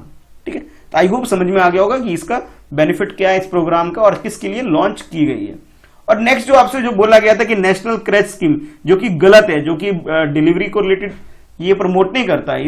इसका जो मेन मोटिव है वो है डे केयर फैसिलिटी प्रोवाइड करना। अब डे केयर फैसिलिटी क्या होता है उसके बारे में समझ लेते हैं। यानी कि जो इसमें जो बोला जा रहा है कि 6 मंथ से लेकर के 6 मंथ का बेबी से लेकर के 6 ईयर का कोई बेबी है उसके लिए डे केयर, यानी कि पेरेंट्स अगर कहीं काम करने जा रहे हैं कहीं पर, ठीक है, तो दिन में उनकी केयर कौन करे, तो उसके लिए क्रैच खोले गए हैं। ठीक है, हमारी कंट्री के अंदर। तो इस स्कीम के तहत तो उन बेबी को, उन छोटे छोटे बच्चों को संभाल के रखने का काम क्रैच में किया जा सके। ठीक है, तो इस नेशनल क्रैच स्कीम का टारगेट या एम ये है कि बच्चों की देखभाल करना दिन के टाइम, जब उनके पेरेंट्स वर्किंग हैं तो काम करने वगैरह जाते हैं तो उनकी देखभाल की जा सके, इसलिए। ठीक है, तो हमारा जो करेक्ट आंसर हो गया वो हो गया फर्स्ट और थर्ड स्टेटमेंट करेक्ट है। इस हिसाब से हम कह सकते हैं कि ऑप्शन सी हमारा क्या हुआ, सही आंसर है हमारा। ठीक है, चलिए देखते हैं अब नेक्स्ट क्वेश्चन को। नेक्स्ट क्वेश्चन में आपसे पूछा जा रहा है कि consider the following statement about the Abhinav Bharat society. अच्छा, अब ये अभिनव भारत सोसाइटी है क्या, इसके रिगार्डिंग में आपसे क्वेश्चन पूछा जा रहा है इस क्वेश्चन के अंदर, इसके बारे में। ठीक है, हिस्ट्री से रिलेटेड क्वेश्चन है, इंडियन फ्रीडम फाइटर जो थे हमारे, या फिर हम कहें फ्रीडम स्ट्रगल ऑफ इंडिया, इसके रिगार्डिंग में क्वेश्चन बनाया गया है। ठीक है, मॉडर्न हिस्ट्री से ये क्वेश्चन है। तो अब एक एक करके स्टेटमेंट देख लेते हैं। तो फर्स्ट स्टेटमेंट बोला जा रहा है it was secret society associated with revolutionary and political activist, यानी कि जो हमारी कंट्री के अंदर जो भी फ्रीडम फाइटर थे, मतलब जो रिवोल्ट लेकर के आ रहे थे हमारी कंट्री के अंदर, ठीक है, या फिर हम कहें कि पॉलिटिकल एक्टिविस्ट जो थे, तो उन लोगों ने इसकी स्टार्ट की थी, इनकी फाउंडेशन डाला था, इसके रिलेटेड ये है। और दूसरा बोला जा रहा है कि इसके जो फाउंडर थे, फाउंडर के बारे में बोला जा रहा है, इसके फाउंडर श्याम जी किशन वर्मा थे और इन्होंने इसे 1905 यानी कि 1905 में इसको स्थापना की, इसकी फाउंडेशन रखी थी, ये बोला जा रहा है। तो first statement I hope clear हो गया होगा आपको, और ये सेकंड स्टेटमेंट थी, ये भी क्लियर हो गया होगा। अब आपको बताना है कि भी ये दोनों स्टेटमेंट में से करेक्ट कौन कौन से स्टेटमेंट है। तो ऑप्शन वैसे ही है आपके पास जैसे बाकी क्वेश्चन में होते हैं कि पहले बोला जा रहा है कि फर्स्ट करेक्ट है, सेकंड बोला जा रहा है सेकंड करेक्ट है, थर्ड में सी में बोला जा रहा है कि दोनों करेक्ट है, बोथ बोला जा रहा है, और सी में बोला जा रहा है, डी में बोला जा रहा है नाइदर वन नॉट टू, यानी कि दोनों में से कोई सा भी करेक्ट नहीं है। तो अब क्वेश्चन को अच्छे से अटेम्प्ट करिए और आंसर देने की कोशिश करिए कि सही आंसर इसका क्या है। आई होप क्वेश्चन आप लोगों ने पढ़ लिया होगा। तो इस क्वेश्चन का जो करेक्ट आंसर है वो ए, यानी कि जो फर्स्ट स्टेटमेंट है सिर्फ वही सही है, सेकंड गलत है। यानी कि ये जो बोला जा रहा है कि ये हमारी कंट्री में जो फ्रीडम फाइटर थे, जो कि आजादी के लिए लड़ रहे थे, उन लोगों से रिलेटेड है। बिल्कुल सही बात है भाई, उनसे रिलेटेड पॉलिटिशियन थे उस टाइम के, उनसे रिलेटेड है, बिल्कुल सही बात है। अच्छा, ये इंडिया के साथ साथ ये लंदन में भी इनका मतलब ये पार्ट था, यानी कि वो इसकी जो ब्रांच थी इंडिया के अंदर भी थी वहां और लंदन में भी थी, यानी कि ब्रिटिश को यहाँ पे घेर रहे थे और वहां भी उसे घेर रहे थे कि भाई हमें आजाद करो वगैरह वगैरह, ठीक है। और इनिशियली जो इनकी जो शुरुआत हुई थी वो हुई थी नासिक के अंदर, जो कि कहाँ है, महाराष्ट्र के अंदर है। तो नासिक में शुरुआत की गई थी और इसका नाम रखा गया मित्र मेला, इस नाम से इसे स्टार्ट किया गया था, ठीक है, ये बोला जा रहा है। अच्छा, अब बात करते हैं सिर्फ फाउंडेशन के बारे में। तो भाई इसके अभी रिसेंटली आप लोगों ने सुना होगा कि भाई न्यूज में भी था कि जो हमारे जो फ्रीडम फाइटर थे विनायक दामोदर सावरकर बड़ा फेमस थे अभी, मतलब क्योंकि अभी उनकी जयंती भी गई है और वो फेमस भी हुए हैं, ठीक है। तो इस वजह से क्वेश्चन आपसे पूछा जा रहा है कि जो विनायक दामोदर सावरकर हैं, ठीक है, ये और इनके भाई जो थे गणेश दामोदर सावरकर, इन दोनों भाइयों ने मिलकर के इसकी फाउंडेशन की थी, ठीक है। यानी कि ये क्या है, 1905 में इसकी फाउंडेशन हुई थी। अच्छा, अब बात कर लेते हैं जो 1905 के बारे में जो आपसे क्वेश्चन में पूछ लिया, जो कि गलत था। 1905 में इंडिया हाउस की फाउंडेशन हुई थी और इसके जो फाउंडेशन करता थे जो भी थे वो थे श्याम जी कृष्ण वर्मा, जो आपके क्वेश्चन में बोला, यानी कि श्याम जी कृष्ण वर्मा ने उन्होंने इंडिया हाउस की फाउंडेशन करी थी लंदन के अंदर, ठीक है। और इंडिया के अंदर जिसे हम बोला जा रहा है कि मित्र मेला के नाम से भी बोल सकते हो, या फिर हम जो बोले कि इनको किसने फाउंडेशन की गई थी, इसकी फाउंडेशन की गई थी विनायक दामोदर सावरकर और उनके भाई गणेश दामोदर सावरकर, दोनों भाइयों ने मिलकर के इसकी स्थापना की थी 1904 के अंदर, ठीक है। मोर देन 100 ईयर हो गए इस बात को, ठीक है। चलिए अब देखते हैं नेक्स्ट, यानी कि करेक्ट आंसर समझ में आ गया कि ए ऑप्शन आपका करेक्ट है इस क्वेश्चन के अंदर, ठीक है। इसके अंदर ए जो ऑप्शन था ये हमारा करेक्ट हो गया। चलिए अब देखते हैं नेक्स्ट क्वेश्चन कि नेक्स्ट क्वेश्चन में आपसे क्या पूछा जा रहा है। ये जो क्वेश्चन है एनएचआरसी के बारे में, यानी कि फुल फॉर्म जैसे आप देख पा रहे हैं क्वेश्चन से कि जैसे क्वेश्चन में with reference to the national human right commission, जो हमारी कंट्री के अंदर जो ह्यूमन राइट के जो वायलेशन वगैरह होते हैं, तो इससे रिलेटेड जो काम करती है हमारी कंट्री में जो बॉडी है वो है नेशनल ह्यूमन राइट कमीशन है। तो उसके रिगार्डिंग में आपसे वो दिए जा रहे हैं दो स्टेटमेंट है, ठीक है। ये फर्स्ट स्टेटमेंट है और ये सेकेंड स्टेटमेंट। इन दोनों स्टेटमेंट को ध्यान में रखते हुए आपने बताना है कि भाई करेक्ट स्टेटमेंट क्या है। जैसे बोला जाए ना, which of the following statement are correct, correct statement identify करना है। तो फर्स्ट स्टेटमेंट आपके पास कुछ इस तरह से है, जैसे इसमें बोला जा रहा है कि it can not look into the matter related to the violation of human right after 1 year, यानी कि 1 साल से पुराना अगर कोई केस है, ठीक है, जो अगर कोई केस इनके पास आता है वो भी आफ्टर 1 ईयर, 1 साल डिले कर दिया है, देर से आ रहा है, तो उस केस पे ये इनके पास कोई अधिकार नहीं कि उस मैटर को देख सके और या उन पे कोई सुनवाई कर सके। ये फर्स्ट स्टेटमेंट बोला जा रहा है। और सेकंड स्टेटमेंट आपसे बोला जा रहा है कि जो चेयरमैन है इस बॉडी के, इस इंस्टीट्यूशनल बॉडी की जिसका नाम है एनएचआरसी, यानी कि human right, national human right commission, इसके जो चेयरमैन है और मेंबर के बारे में जो बोला जा रहा है कि भाई ये अपने ऑफिस को 5 ईयर तक के टर्म, यानी कि 5 साल के लिए इसके चेयरमैन बने रह सकता है अगर कोई एक बार सिलेक्ट हुआ है। और एक और ऑप्शन दिया है, और until they attain 70 year of age, यानी कि अगर वो 70 साल का हो, जब तक नहीं हो जाता है, या फिर 70 साल का हो जाए, या फिर क्या 5 ईयर कंप्लीट कर ले, 5 ईयर कंप्लीट कर ले, या 70 साल का हो जाए, इन दोनों में से कोई भी एक कंडीशन अगर पूरी फुलफिल कर दी जाती है तो वो जाकर के वो रिटायर होगा, तब तक वो चेयरमैन बना रहेगा। ये सेकंड स्टेटमेंट में आपको बोला जा रहा है। अब आप बताइए करेक्ट आंसर इस क्वेश्चन का क्या होगा, ठीक है। आई होप क्वेश्चन समझ में आ गया होगा। तो फर्स्ट ऑप्शन में बोला जा रहा है कि पहला स्टेटमेंट करेक्ट है, बी में बोला जा रहा है सेकंड स्टेटमेंट करेक्ट है, सी में बोला जा रहा है दोनों स्टेटमेंट करेक्ट है, और डी में बोला जा रहा है नाइदर वन नॉट टू, कि दोनों में से कोई सा भी करेक्ट नहीं है। तो सही आंसर जो इस क्वेश्चन का है वो फर्स्ट स्टेटमेंट है, यानी कि जो फर्स्ट स्टेटमेंट है ये सही है, सेकंड गलत है। यानी कि इसमें जो बोला गया ना कि भाई मोर देन 1 ईयर वाला जो केस है, यानी कि कोई केस ऐसा आता है जो 1 साल पुराना है, ठीक है, तो 1 साल पुराना अगर कोई केस है उस पर ये ध्यान नहीं देंगे, उसको ये डील नहीं करेंगे। तो कहने का मतलब ये कि विद इन 1 ईयर का अगर कोई ह्यूमन राइट का अगर कोई वायलेशन होता है, उस चीज को डील करने के लिए एनएचआरसी हमारी कंट्री में, इसका नाम है नेशनल ह्यूमन राइट कमीशन, ये काम करती है, ठीक है। अच्छा, दूसरा जो स्टेटमेंट बोला गया आपसे कि भी 70 ईयर या फिर 5 ईयर अगर टर्म कंप्लीट हो जाता है तब तक वो चेयरमैन बना रहेगा, यहां पे गलती हो गई। यहाँ पे जो टर्म जो बोला गया ना 5 ईयर, ये 5 ईयर नहीं है बल्कि ये 3 ईयर है। ठीक है, तो ये गलती हो गई इसके अंदर। ठीक है, इस वजह से फर्स्ट ऑप्शन हमारा करेक्ट है। यानी कि यहाँ जो मैंने आपसे डिस्कस किया था ना कि 5 ईयर, ये भाई 5 ईयर गलत है। यहाँ पे 5 ईयर नहीं होना चाहिए, ये होना चाहिए 3 ईयर्स होना चाहिए। ठीक है, 3 ईयर्स होना चाहिए। तो करेक्ट आंसर हमारा इस हिसाब से क्या हो गया, ये जो फर्स्ट ऑप्शन है ए हमारा करेक्ट हो गया। यानी कि पहला ऑप्शन जो है ये हमारा करेक्ट हो गया, सेकंड वाला जो ऑप्शन है ये हमारा गलत हो गया। ठीक है, तो करेक्ट आंसर हमारा ए हो गया।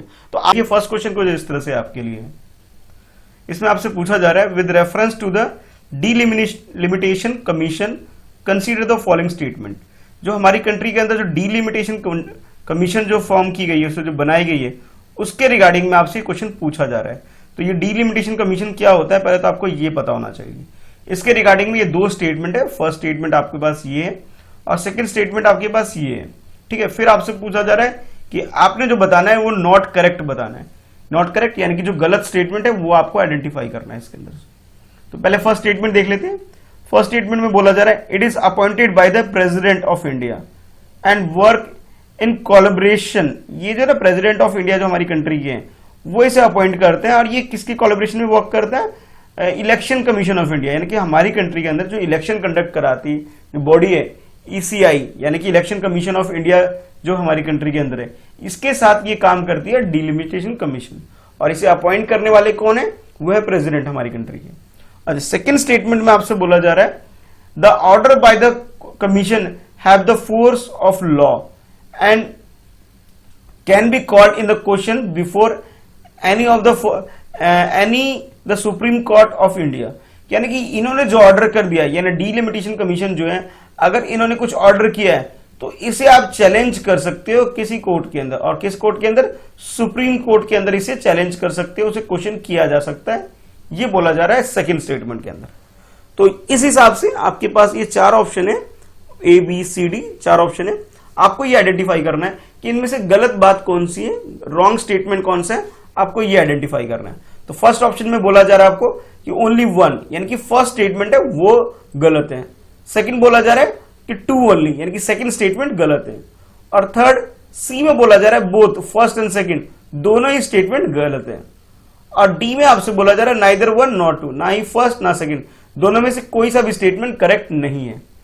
ठीक है, तो आपके हिसाब से करेक्ट आंसर क्या है, करेक्ट का मतलब यहां पे क्या है, नॉट करेक्ट स्टेटमेंट है आपके पास। गलत स्टेटमेंट कौन सा है आपको ये आइडेंटिफाई करना है। ठीक है, तो 4 ऑप्शन थे आपके पास। आई होप क्वेश्चन पढ़ लिया होगा आप लोगों ने। तो इस क्वेश्चन का जो करेक्ट आंसर है, अगर आप देख रहे हैं तो इसका करेक्ट आंसर इसका बी हो जाएगा। यानी कि जो सेकंड स्टेटमेंट है वो गलत है। फर्स्ट स्टेटमेंट तो सही था, सेकंड स्टेटमेंट गलत है, क्योंकि हमें गलत बताना था। गलत बताने की वजह से हमारा सेकंड स्टेटमेंट जो है वो हमारा आंसर हो जाएगा। अब देखिए, फर्स्ट स्टेटमेंट जो आपसे बोला गया था कि भाई इसकी जो अपॉइंटमेंट होती है वो किसके द्वारा होती है, हमारी कंट्री के प्रेसिडेंट के द्वारा। बिल्कुल सही बात है भाई। उसके बाद ये बोला जा रहा है कि कोलैबोरेशन से काम करता है इलेक्शन कमीशन ऑफ इंडिया। चलो, ये बात भी बिल्कुल सही बैठ गई। अच्छा, लेकिन जो नेक्स्ट बात है कि ये बोला गया था इसे सुप्रीम कोर्ट, हमारी कंट्री में जो सुप्रीम कोर्ट है, सुप्रीम कोर्ट में इसको क्या कर सकते हैं, इसे चैलेंज किया जा सकता है, इसके ऑर्डर्स को देखा जा सकता है। ठीक, क्वेश्चन किया जा सकता है।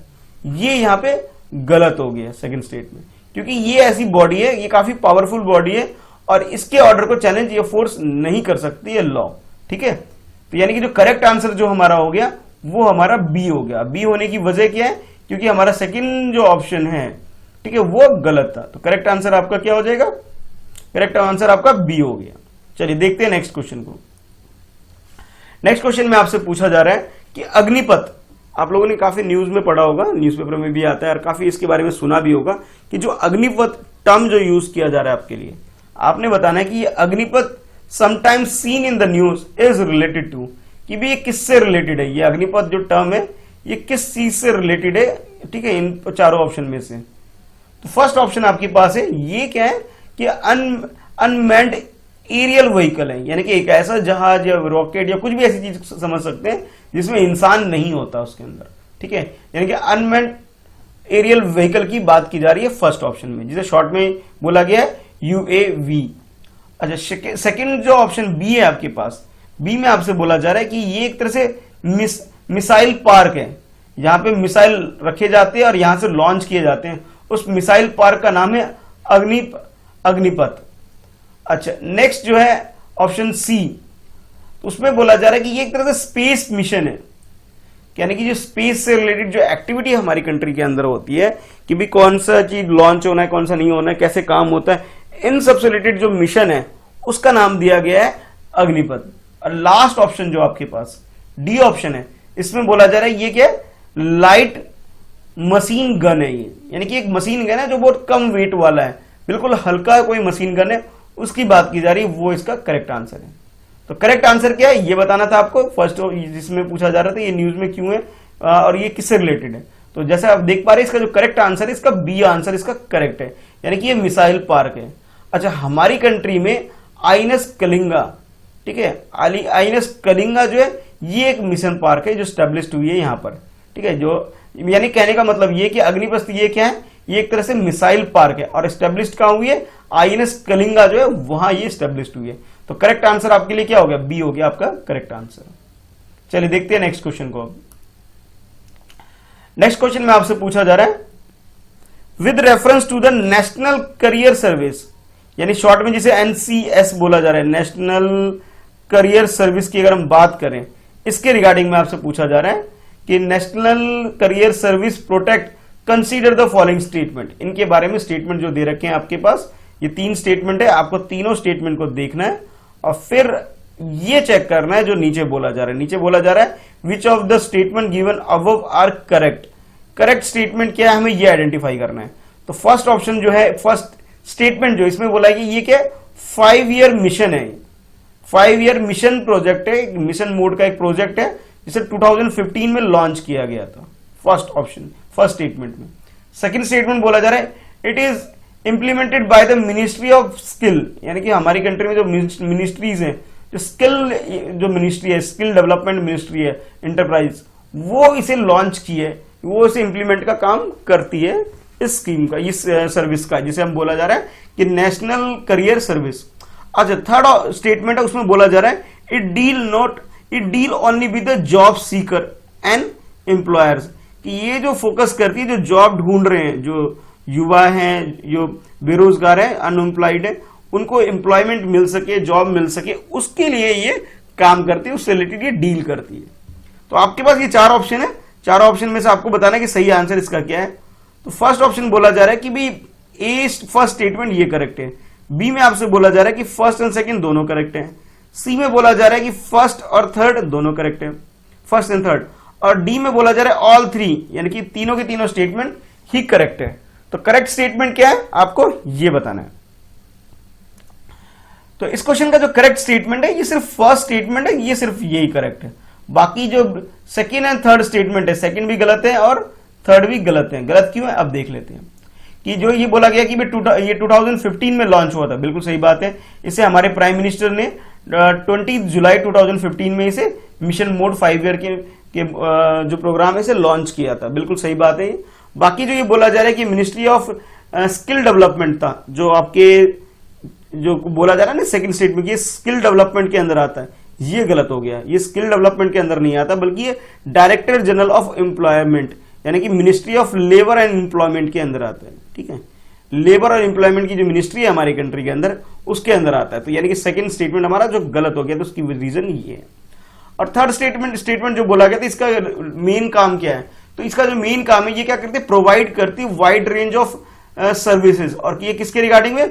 जॉब सर्च करने से रिलेटेड, जॉब को मैचिंग, उसके मैचिंग के जॉब दिलाने के रिलेटेड, और करियर जो से रिलेटेड जो हमारी इनहेंसमेंट होती है, उसके रिच क्वालिटी कंटेंट को इनहेंस करने में हेल्प करती है, और करियर काउंसलिंग करना और इंफॉर्मेशन प्रोवाइड करना जॉब फेयर वगैरह में। तो ये कुछ तरह की जो सर्विसेज है, इस तरह की सर्विस प्रोवाइड करती है किस किस को? ड्राइवर, प्लम्बर और इस तरह के जो छोटे मोटे कम स्किलफुल लोग हैं, उनको ये जॉब रिलेटेड इंफॉर्मेशन प्रोवाइड करना और फैसिलिटी प्रोवाइड करती है। तो यानी कि ये जो फर्स्ट बोला गया था कि भी ये सिर्फ जॉब सीकर के लिए है, ठीक है, ये ऐसा नहीं है, ये सबके लिए है। ठीक है, स्किलफुल भी है, अनस्किलफुल सबके लिए। तो थर्ड स्टेटमेंट भी हमारा गलत हो गया। तो करेक्ट आंसर हमारा क्या हो गया? फर्स्ट हमारा करेक्ट आंसर हो गया। चलिए देखते हैं अब नेक्स्ट क्वेश्चन को। नेक्स्ट क्वेश्चन में आपसे पूछा जा रहा है, ये पॉलिटी से रिलेटेड क्वेश्चन है और इसमें कुछ आर्टिकल गिवन है आपके पास। तो क्वेश्चन कुछ इस तरह से, consider the following statement. Article 341 का ए पार्ट स्टेट जो ये इसके बारे में बोला जा रहा है, सेकंड में आपसे बोला स्टेटमेंट में 348 के बारे में बोला जा रहा है। तो ये दो आर्टिकल है हमारी कंट्री के अंदर, पॉलिटी के अंदर, ये हमारे कॉन्स्टिट्यूशन में, उसके रिगार्डिंग में क्वेश्चन है और आपको बताना है कि इनमें से गलत क्या है वो आइडेंटिफाई करना है। ठीक है, चलिए पढ़ लेते हैं। तो फर्स्ट स्टेटमेंट बोला जा रहा है आर्टिकल 343 का first part 1 state that the official language of the union government shall be Hindi in Devanagari script. यार कि ये 343 है, 343 किससे डील करती है? ये डील करती है हमारी कंट्री में जो हिंदी लैंग्वेज है, हिंदी भाषा है, वो हमारी ऑफिशियल लैंग्वेज होनी चाहिए। ठीक है, इस बात के ऊपर डील करती है 343 फर्स्ट स्टेटमेंट। और स्क्रिप्ट बताया गया कि स्क्रिप्ट कैसी होनी चाहिए? देवनागरी, जो कि मैं लिख रहा हूं अभी। ठीक है, ये जो देवनागरी स्क्रिप्ट है, ये ऐसी इसकी स्क्रिप्ट होनी चाहिए, ये बोला जा रहा है फर्स्ट स्टेटमेंट के अंदर। और सेकेंड स्टेटमेंट में बोला जा रहा है कि article 348 gives power to the union government, ये सेंट्रल गवर्नमेंट यानी यूनियन गवर्नमेंट को पावर देती है to issue directives for the development of Hindi, Hindi के विकास के लिए। तो ये एक तरह से पावर देती है सेंट्रल गवर्नमेंट को कि वो इसके लिए डायरेक्शन दे सकती है। ठीक है, ये आपके लिए सेकंड स्टेटमेंट में। अब आपको बताना है कि इसमें से गलत स्टेटमेंट कौन सा है। ए में बोला जा रहा है 1 ओनली, बी में बोला जा रहा है 2 ओनली, सी में बोला जा रहा है बोथ 1 and 2, और डी में बोला जा रहा है नाइदर 1 nor 2, यानी कि 1 2 कोई सा भी नहीं है। तो करेक्ट आंसर आपका क्या है ये बताइए। तो 4 ऑप्शन थे, 4 ऑप्शन मैंने आपको बता दिए। 4 ऑप्शन में से अब आपको बताना है कि गलत आंसर इसका क्या है। क्वेश्चन पढ़ने के बाद जैसे आप ऑब्जर्व कर पा रहे हैं, इसका जो करेक्ट आंसर है, करेक्ट आंसर इसका बी, यानी सेकंड स्टेटमेंट है, सिर्फ ये वाला गलत है, यानी कि ये सेंट्रल गवर्नमेंट को पावर नहीं देती है। चलिए आप देख लेते हैं कि भी है क्या। तो ये जो है हमारी कंट्री में जो कॉन्स्टिट्यूशन है, कॉन्स्टिट्यूशन का 17th पार्ट है, उसके अंदर ये आता है। और हमारी कंट्री में जो आर्टिकल है 343 से लेके 51 तक, ये डील करता है जितनी भी 22 लैंग्वेजेस है हमारी कंट्री में, ऑफिशियल लैंग्वेज है, इन सब से रिलेटेड ये डील करता है कि भी कौन कौन सी लैंग्वेज हमारी कंट्री के अंदर ऑफिशियल लैंग्वेज होनी चाहिए, जिसमें से हिंदी भी एक लैंग्वेज है। और हिंदी को आर्टिकल 343 का जो फर्स्ट पार्ट है उसके अंदर इसे इंक्लूड किया गया है, और जिसके अंदर बोला गया कि हिंदी की जो स्क्रिप्ट होनी चाहिए वो देवनागरी होनी चाहिए। ठीक है, यानी कि ये फर्स्ट स्टेटमेंट जो कि करेक्ट है। सेकंड स्टेटमेंट जो गलत थी, उसके अंदर जो बोला जा रहा है कि 348 ये डील करता है कि भी सेंट्रल गवर्नमेंट को पावर देता है डायरेक्शन देने के लिए, सब गलत है। तो सही क्या है वो देख लीजिए। सही ये है, इसके अंदर जो आपसे बोला गया है कि आर्टिकल 343 है, ये डील करता है उन सारे एक्ट बिल्स ये रिलेटेड उस चीजों से डील करता है कि भाई स्टार्टिंग में ये डिसाइड हुआ था जब तक हिंदी को पूरे कंट्री में लागू नहीं हो जाता, लोग नहीं जानते, तब तक हम इंग्लिश में ही काम करेंगे। और इसके लिए इंग्लिश में जो काम करेंगे, इससे रिलेटेड जो सुप्रीम कोर्ट में और वगैरह वगैरह जो इंस्टीट्यूशन है, इन सब में जो भी चीजें ऑफिशियल डॉक्यूमेंट होंगे उसमें सारा काम किस में होगा? इंग्लिश में होगा। इस चीज से रिलेटेड ये आर्टिकल हमारा 343 है। ठीक है, और इसके अलावा आर्टिकल 351 है, वो पावर देता है कि भी यूनियन गवर्नमेंट को भी हिंदी के डेवलपमेंट, या यूं कहूं कि हिंदी लैंग्वेज को से रिलेटेड जो डेवलपमेंट से रिलेटेड जो कार्य है काम करने के लिए डायरेक्शन दे सकता है बाकी इंस्टीट्यूशन को। तो ये आर्टिकल 348 ना होकर के ये 351 है, जो यूनियन गवर्नमेंट यानी कि जो हमारी कंट्री में जो सेंट्रल गवर्नमेंट है उनको पावर कर देती है कि भाई हिंदी के डेवलपमेंट से रिलेटेड काम कर सके। और 348 है, ये डील करता है कि भाई हमारी कंट्री में जब तक लैंग्वेज नहीं बन पा रहा है, कोई ऑफिशियल लैंग्वेज नहीं आ पा रहा है, स्टार्टिंग में बोला गया कि भैया तब तक हम क्या करेंगे? इंग्लिश में अपना काम करेंगे, ये बोला गया था। तो करेक्ट आंसर हमारा क्या हो गया? बी हो गया। ठीक है, चलिए देखते हैं नेक्स्ट क्वेश्चन। अब अच्छा, नेक्स्ट क्वेश्चन में आपसे पूछा जा रहा है with reference to the RBI saving bond, कि आरबीआई जो कई तरह के जो बॉन्ड इशू करता है उससे रिलेटेड एक क्वेश्चन है आपके पास कि आरबीआई का जो सेविंग बॉन्ड है उसके रिगार्डिंग में पूछा जा रहा है। कंसीडर द फॉलोइंग स्टेटमेंट, उनके रिगार्डिंग में आपके पास यहाँ पे 3 स्टेटमेंट दे रखे हैं। ये फर्स्ट स्टेटमेंट है, ये सेकेंड स्टेटमेंट है और ये थर्ड स्टेटमेंट है।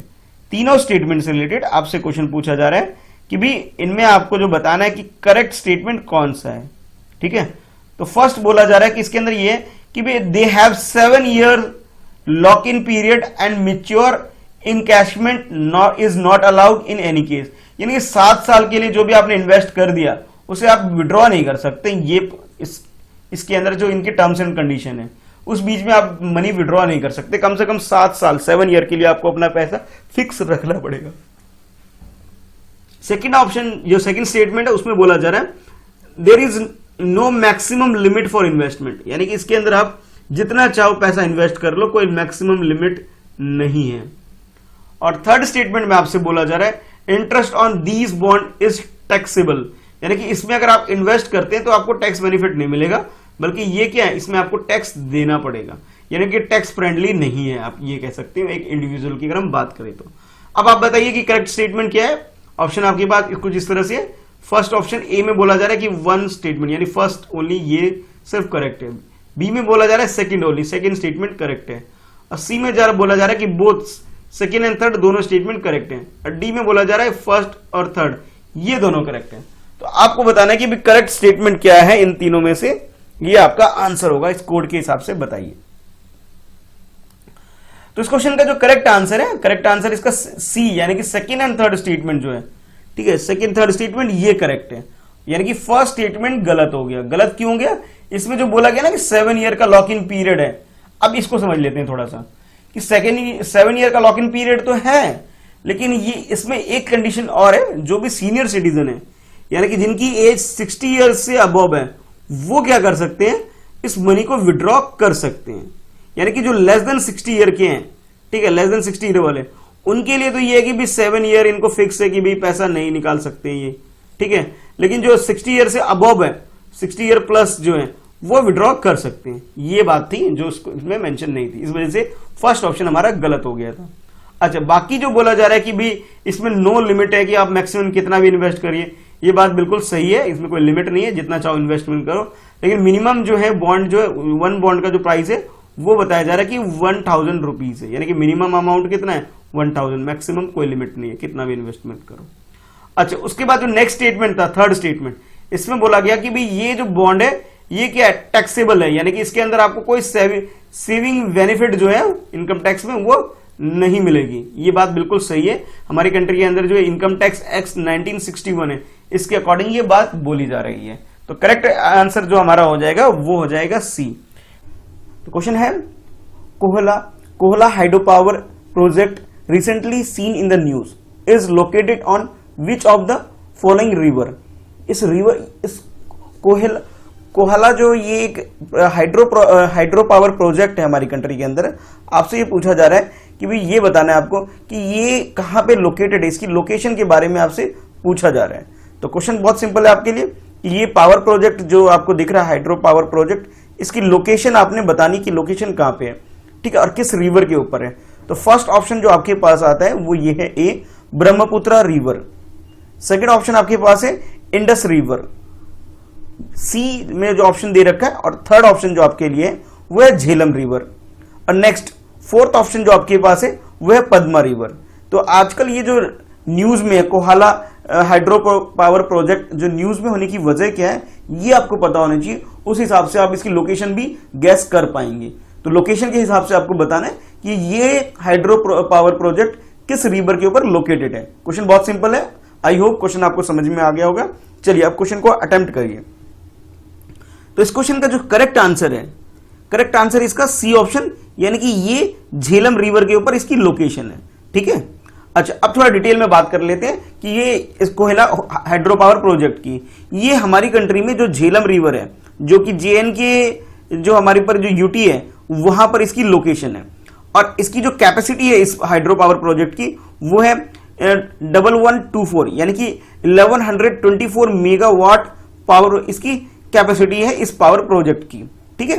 तो इस तरह से इसको आपको ध्यान में रखना है। और खास तौर पे न्यूज में होने की वजह यह है कि भाई इससे जो इलेक्ट्रिसिटी जनरेट होती है वो इंडिया सप्लाई करता है, इस इलेक्ट्रिसिटी को एनुअली पाकिस्तान को सप्लाई करता है बिल्कुल लो कॉस्ट पे, इस वजह से ये न्यूज में है, ठीक है।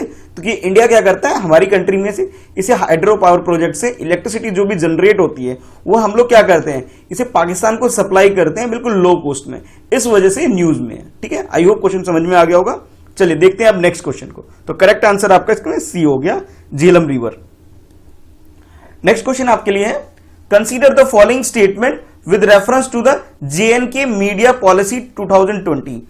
अच्छा, इस क्वेश्चन में जो आपसे पूछा जा रहा है JNK के अंदर जो मीडिया पॉलिसी है 2020 की, इस करंट ईयर की, वो आपसे पूछा जा रहा है कि भाई उसके बारे में कुछ स्टेटमेंट दे रखा है आपके पास। ये 3 स्टेटमेंट है आपके पास, फर्स्ट स्टेटमेंट ये है, सेकंड स्टेटमेंट ये है, और थर्ड स्टेटमेंट ये है। अब तीनों स्टेटमेंट को ध्यान में रखते हुए आपको आंसर बताना है, और आंसर जो बताना है वो करेक्ट स्टेटमेंट कौन सा ये बताना है। ठीक है, आई होप क्वेश्चन समझ में आ गया होगा। अब ऑप्शन देख लेते हैं किस तरह से है। तो फर्स्ट ऑप्शन में बोला जा रहा है कि फर्स्ट स्टेटमेंट 1 और 2 करेक्ट है। ठीक है, सेकंड में बोला जा रहा है second statement and third statement correct है। थर्ड में बोला जा रहा है first and third statement correct है। और लास्ट डी ऑप्शन जो है फोर्थ ऑप्शन, उसमें आपसे बोला जा रहा है कि भाई ये तीनों ही स्टेटमेंट 1 2 3 तीनों ही करेक्ट है। तो भाई करेक्ट क्या है आपने ये बताना है इसके अंदर। ठीक है, ये इसके अंदर तीनों बोला गया, इसमें 1 2 बोला गया, इसमें 2 3 बोला गया, और इसमें बोला गया 1 3। तो करेक्ट आंसर क्या है ये बताना है। तो स्टेटमेंट कुछ इस तरह से है कि भाई ये जेएनके मीडिया पॉलिसी जो है इसका जो एम है, इसका एम है कि भाई ये स्टैंडर्ड ऑपरेटिंग प्रोसीजर है इसका स्टैब्लिश करना for reaching of the people in the situation crisis, यानी क्राइसिस के अंदर, यानी वहां पे जो एक सिचुएशन खराब हो जाती है वहां पे, जैसे कई बार आपने सुना होगा कि पाकिस्तान की तरफ से जो अटैक होता रहता है, वहां की जो मिलिट्री वगैरह अटैक करती है या फिर कुछ और भी इशू क्रिएट हो जाता है, तो वहां पर एक स्टैंडर्ड ऑपरेटिंग प्रोसीजर सेटअप करना वन ऑफ द इसका टारगेट है कि भी वहां पे मीडिया पॉलिसी अच्छी होनी चाहिए। ये फर्स्ट स्टेटमेंट में बोला जा रहा है। सेकंड स्टेटमेंट की बात करें तो इसमें बोला जा रहा है it seeks to prevent misfortune. क्या प्रिवेंट करना? मिसफॉर्चून या फिर misinformation and fake news. यानी कि इस रीजन में, यानी कि जेएनके यूटी में, जो हमारी कंट्री में यूटी बन गई है जेएनके, यहां पे जो भी मिस इंफॉर्मेशन है, ये कई बार क्या होता है कि गलत न्यूज स्प्रेड कर दी जाती है, फेक न्यूज बता दी जाती है, अटैक किया जाता है पाकिस्तान के द्वारा, अब बदनाम कर दिया जाता है कि इंडियन आर्मी ने किया है। इस तरह की जो लोकल पीपल है उनको जो गलत न्यूज पहुंचा दी जाती है, उस चीज को ठीक करना, उसको रेक्टिफाई करने के लिए भी इसको स्टैब्लिश किया गया, इस पॉलिसी को लाया गया है। ये सेकंड स्टेटमेंट में बोला जा रहा है। और थर्ड स्टेटमेंट में आपसे बोला जा रहा है it lay down the guideline. अब ये क्या कर रही है? गाइडलाइन तैयार कर दी for implementation of audio visual electronic media, यानी कि ऑडियो विजुअल, ठीक है, यानी टीवी वगैरह की अगर हम बात करें, ये न्यूज चैनल या टीवी वगैरह या फिर कोई भी सोशल मीडिया साइट्स है, तो उनकी बात करें, उसको एक गाइडलाइन उनके लिए प्रोवाइड करना कि भी क्या कंटेंट होना चाहिए और क्या कंटेंट नहीं होना चाहिए, इसके रिगार्डिंग भी ये डील करता है। तो ये तीन स्टेटमेंट थे आपके पास, ऑप्शन हम लोगों ने पहले डिस्कस कर लिया। अब आपको बताना कि करेक्ट आंसर इस क्वेश्चन का क्या है। तो इस क्वेश्चन का जो करेक्ट आंसर हो गया वो हो गया ऑप्शन डी हो गया, यानी कि तीनों स्टेटमेंट, फर्स्ट सेकंड थर्ड, तीनों ही स्टेटमेंट करेक्ट है इसके अंदर। यानी कि जो 2020 में जो मीडिया पॉलिसी जेएनके के लिए लाया गया है, ठीक है, जो मीडिया पॉलिसी लेके आया गया, उसका एक सिंपल सा लॉजिक है, सिंपल जो एम है इस पॉलिसी का जो एम है कि भी स्टैंडर्ड ऑपरेटिंग प्रोसीजर स्टैब्लिश करना, ताकि वहां पे कोई गलत सिचुएशन क्रिएट ना हो। ठीक है, जैसे वहां पे हेल्थ इशू भी क्रिएट हो जाता है, कोई नेशनल डिजास्टर इशू क्रिएट हो जाता है, या फिर यूं कहूं कि भाई वहां पाकिस्तान वगैरह से जो अटैक होता है, गोलाबारी जो होती रहती है, इस तरह की जो गलत न्यूज लोगों के पास ना आए, इसलिए भी इसको स्टैब्लिश किया गया। स्टेटमेंट 1 बिल्कुल करेक्ट है। अब स्टेटमेंट 2 में जो बोला गया कि मिस इंफॉर्मेशन या फिर फेक न्यूज की अगर बात करें कि फेक न्यूज ना फैले, उसके ऊपर भी रेगुलेट करने के लिए पॉलिसी को लाया गया है। ठीक है, और थर्ड जो बोला गया कि भी गाइडलाइन तैयार की जाएगी। और गाइडलाइन किसके लिए तैयार की जाएगी? कि ऑडियो विजुअल जितने भी एड है, वहां पे ऑडियो विजुअल जो भी चीजें हैं न्यूज के फॉर्म में, जैसे टीवी वगैरह से जो न्यूज चैनल से, या फिर आपके लिए सोशल मीडिया साइट्स जो है फेसबुक या व्हाट्सएप या जो भी है, मतलब इस तरह के हैं, तो वहां पे गलत चीजें, रूमर्स ना फैले, तो उसके लिए गाइडलाइन तैयार करना भी इसका ऑब्जेक्टिव है। ठीक है, तो करेक्ट आंसर जो हमारा हो गया वो हो गया डी ऑप्शन, यानी कि 1 2 3 तीनों ही स्टेटमेंट बिल्कुल करेक्ट है। ठीक है, चलिए अब देखते हैं नेक्स्ट क्वेश्चन। नेक्स्ट क्वेश्चन में आपसे पूछा जा रहा है कि global economic prospect report is released by, यानी कि इंटरनेशनल लेवल पर ये ग्लोबल इकोनॉमिक प्रोस्पेक्ट एक रिपोर्ट रिलीज की जाती है एनुअल बेसिस पे। तो आपको ये बताना है कि भी ऐसी कौन सी ऑर्गेनाइजेशन है जो कि इसे रिलीज करती है, यानी कि इस रिपोर्ट को बनाने वाली, इसे जारी करने वाली इंस्टीट्यूशन का आपको नाम बताना है। बहुत इजी क्वेश्चन है, आसान से है। अगर आप इन सारे इंस्टीट्यूशन के बारे में डिटेल में जानते हैं तो आसानी से इसका आंसर दे सकते हैं। तो फर्स्ट ऑप्शन आपके पास है वर्ल्ड बैंक, कि वर्ल्ड बैंक ऐसा काम करती है, ए ऑप्शन में बोला गया। बी में बोला गया कि WTO यानी कि वर्ल्ड ट्रेड ऑर्गेनाइजेशन, ये काम करती है। ठीक है, नेक्स्ट सी में बोला जा रहा है कि इंटरनेशनल मॉनेटरी फंड, जिसे शॉर्ट में बोल दिया जाता है IMF, ठीक है, IMF ये काम करती है। ये थर्ड ऑप्शन बोला जा रहा है। और फोर्थ ऑप्शन में बोला जा रहा है कि वर्ल्ड इकोनॉमिक फोरम, ठीक है, ये काम करते हैं, यानी कि शॉर्ट में कई बार आपने न्यूज़पेपर में शॉर्ट में भी पढ़ा होगा, कई बार WEF लिख दिया जाता है, ठीक है, तो और इसे क्या लिख दिया जाता है, WTO भी बोल दिया जाता है शॉर्ट में। तो आपको ये बताना है कि भी ये जो ग्लोबल इकोनॉमिक प्रोस्पेक्ट रिपोर्ट होती है ये कौन सी इंस्टीट्यूशन जनरेट करती है, कौन सी इंस्टीट्यूशन इसे रिलीज करती है। तो बहुत सिंपल सा आंसर इसका, इसे जो रिलीज करती है वो करती है वर्ल्ड बैंक करती है, ठीक है, वर्ल्ड बैंक इसको इशू करती है, इस रिपोर्ट को जनरेट करती है, ठीक है। तो करेक्ट आंसर जो हमारा हो गया वो क्या हो गया, वर्ल्ड बैंक हो गया। यानी कि अब आपको ध्यान में रखना कि ग्लोबल इकोनॉमिक प्रोस्पेक्ट्स रिपोर्ट ये करती है। अच्छा, आज के लिए आपके क्वेश्चन ये है कि ये जो रैंक रिलीज करती है इसमें टॉप 3 कंट्री कौन सी है, ठीक है, और उसके बाद आपको बताना है कि भाई इंडिया की पोजीशन क्या है, कि इंडिया की रैंक क्या है, आपको ये बताना है, इंडिया की रैंक क्या है आपको ये बताना है इस क्वेश्चन, ये आज के लिए आपका क्वेश्चन है। अब बाकी जो ये जो इंस्टीट्यूशन के नाम गिवन है कि भाई ये वर्ल्ड बैंक, WTO, उसके बाद IMF और नेक्स्ट है आपके पास वर्ल्ड इकोनॉमिक फोरम, इन सब के बारे में थोड़ा सा डिटेल में पढ़ लीजिएगा कि क्या क्या पढ़ना है आपको, इसके बारे में कमेंट करना है। इनके हेडक्वार्टर कहां पे है, ठीक है, एक तो हेडक्वार्टर पता होना चाहिए आपको, ठीक है, ये फाउंड कब किया गया था, ठीक है, डेट, यानी कि कहने का मतलब है डेट, और इसके फर्स्ट और करंट इसके हेड या चेयरमैन, जो भी कहें, हेड या फिर चेयरमैन कौन है आपको ये बताना है। तो आज के लिए थोड़ा सा होमवर्क है आपके लिए कि इन सब चीजों के बारे में आपको डिटेल में पता होना चाहिए, क्योंकि ये सारे जो इंस्टीट्यूशन है काफी इंपॉर्टेंट है, इनसे रिलेटेड एक क्वेश्चन तो 100% आएगा, ये मान के चलिए। आप किसी भी एग्जाम की तैयारी करते हो तो आपको इन सब के बारे में जरूर पता होना चाहिए। आप यूपीएससी की बात करें या फिर एसएससी की बात करें या फिर कोई भी एग्जाम, हर एग्जाम के लिए क्वेश्चन काफी इंपॉर्टेंट हो जाता है आपके लिए, कि आपको इंटरनेशनल ऑर्गेनाइजेशन के बारे में पता होना चाहिए, ठीक है। चलिए देखते हैं फिर नेक्स्ट क्वेश्चन को। नेक्स्ट क्वेश्चन में आपसे बोला जा रहा है कंसीडर द फॉलोइंग स्टेटमेंट। अब ये जो क्वेश्चन है ये रिगार्डिंग कोरोना वायरस है, ठीक है, जैसा कि आप देख पा रहे हैं, और आपको पता ही है कि आजकल ये काफी न्यूज में बना हुआ है, काफी टाइम से महामारी एपिडेमिक बनी हुई है, सिचुएशन बहुत खराब हो रखी है, इस वजह से ये इससे रिलेटेड क्वेश्चन बनना काफी नॉर्मल है कि पूछा जा सकता है। अब कैसे पूछा जाएगा ये गैस करना थोड़ा मुश्किल है, इसलिए हमें इसके बैकग्राउंड में सब कुछ पता होना चाहिए, ठीक है। चलिए देखते हैं क्वेश्चन को। तो फर्स्ट इस क्वेश्चन के अंदर जो स्टेटमेंट है, तो पहले स्टेटमेंट देख लेते हैं, उसके बाद नीचे देख लेंगे क्या पूछा जा रहा है आपसे, नॉट करेक्ट क्या हमें ये बताना है। तो जैसे आप देख पा रहे हैं फर्स्ट स्टेटमेंट ये आपके पास, A3I the most dominant coronavirus clade in India, कि हमारी कंट्री के अंदर कोरोना वायरस का जो मोस्ट क्लेड जो है वो उसके बारे में बता रहा है, वो है A3I है, जो हमारी कंट्री में स्प्रेड हो गया है। यानी कि कोरोना वायरस का जो टाइप्स कह लीजिए आप, तो A3I के बारे में बोला जा रहा है, ये सबसे ज्यादा हमारी कंट्री में फैला हुआ है, फर्स्ट स्टेटमेंट में बोला जा रहा है। सेकंड स्टेटमेंट में आपसे बोला जा रहा है a clade is a cluster of virus, यानी कि वायरस खूब सारे उनका एक क्लस्टर बन जाता है जिसे हम बोलते हैं क्लैड बोलते हैं, ये बोला जा रहा है सेकंड स्टेटमेंट के अंदर। And share evolutionary similarity and are grouped together based on the characteristics, यानी कि ये जो होते हैं, ये जो इस तरह ये जो ग्रुप बनता है, ये क्लैड बनता है, इनके कुछ कॉमन कैरेक्टरिस्टिक्स होते हैं, जिस वजह से ये फॉर्म होता है, ग्रुप बन जाता है, म्यूटेशन और सिमिलर इन देयर जीनोम्स, यानी कि जो वायरस होती है इनके अंदर कोई ना कोई सिमिलैरिटी जब होने लग जाती है इनके जीनोम्स में, तब ये क्या करते हैं, इकट्ठे होकर के एक तरह से ग्रुप बना लेते हैं जिसे हम क्लैड बोल सकते हैं, ठीक है। तो आपसे पूछा जा रहा है कि इन दोनों स्टेटमेंट में से रॉन्ग स्टेटमेंट कौन सा, आपको ये आइडेंटिफाई करना है। ये लिखा है ना कैपिटल, पूरे बोल्ड लेटर में कैपिटल में लिखा हुआ है आपके पास नॉट करेक्ट, तो नॉट करेक्ट क्या आपको ये बताना है।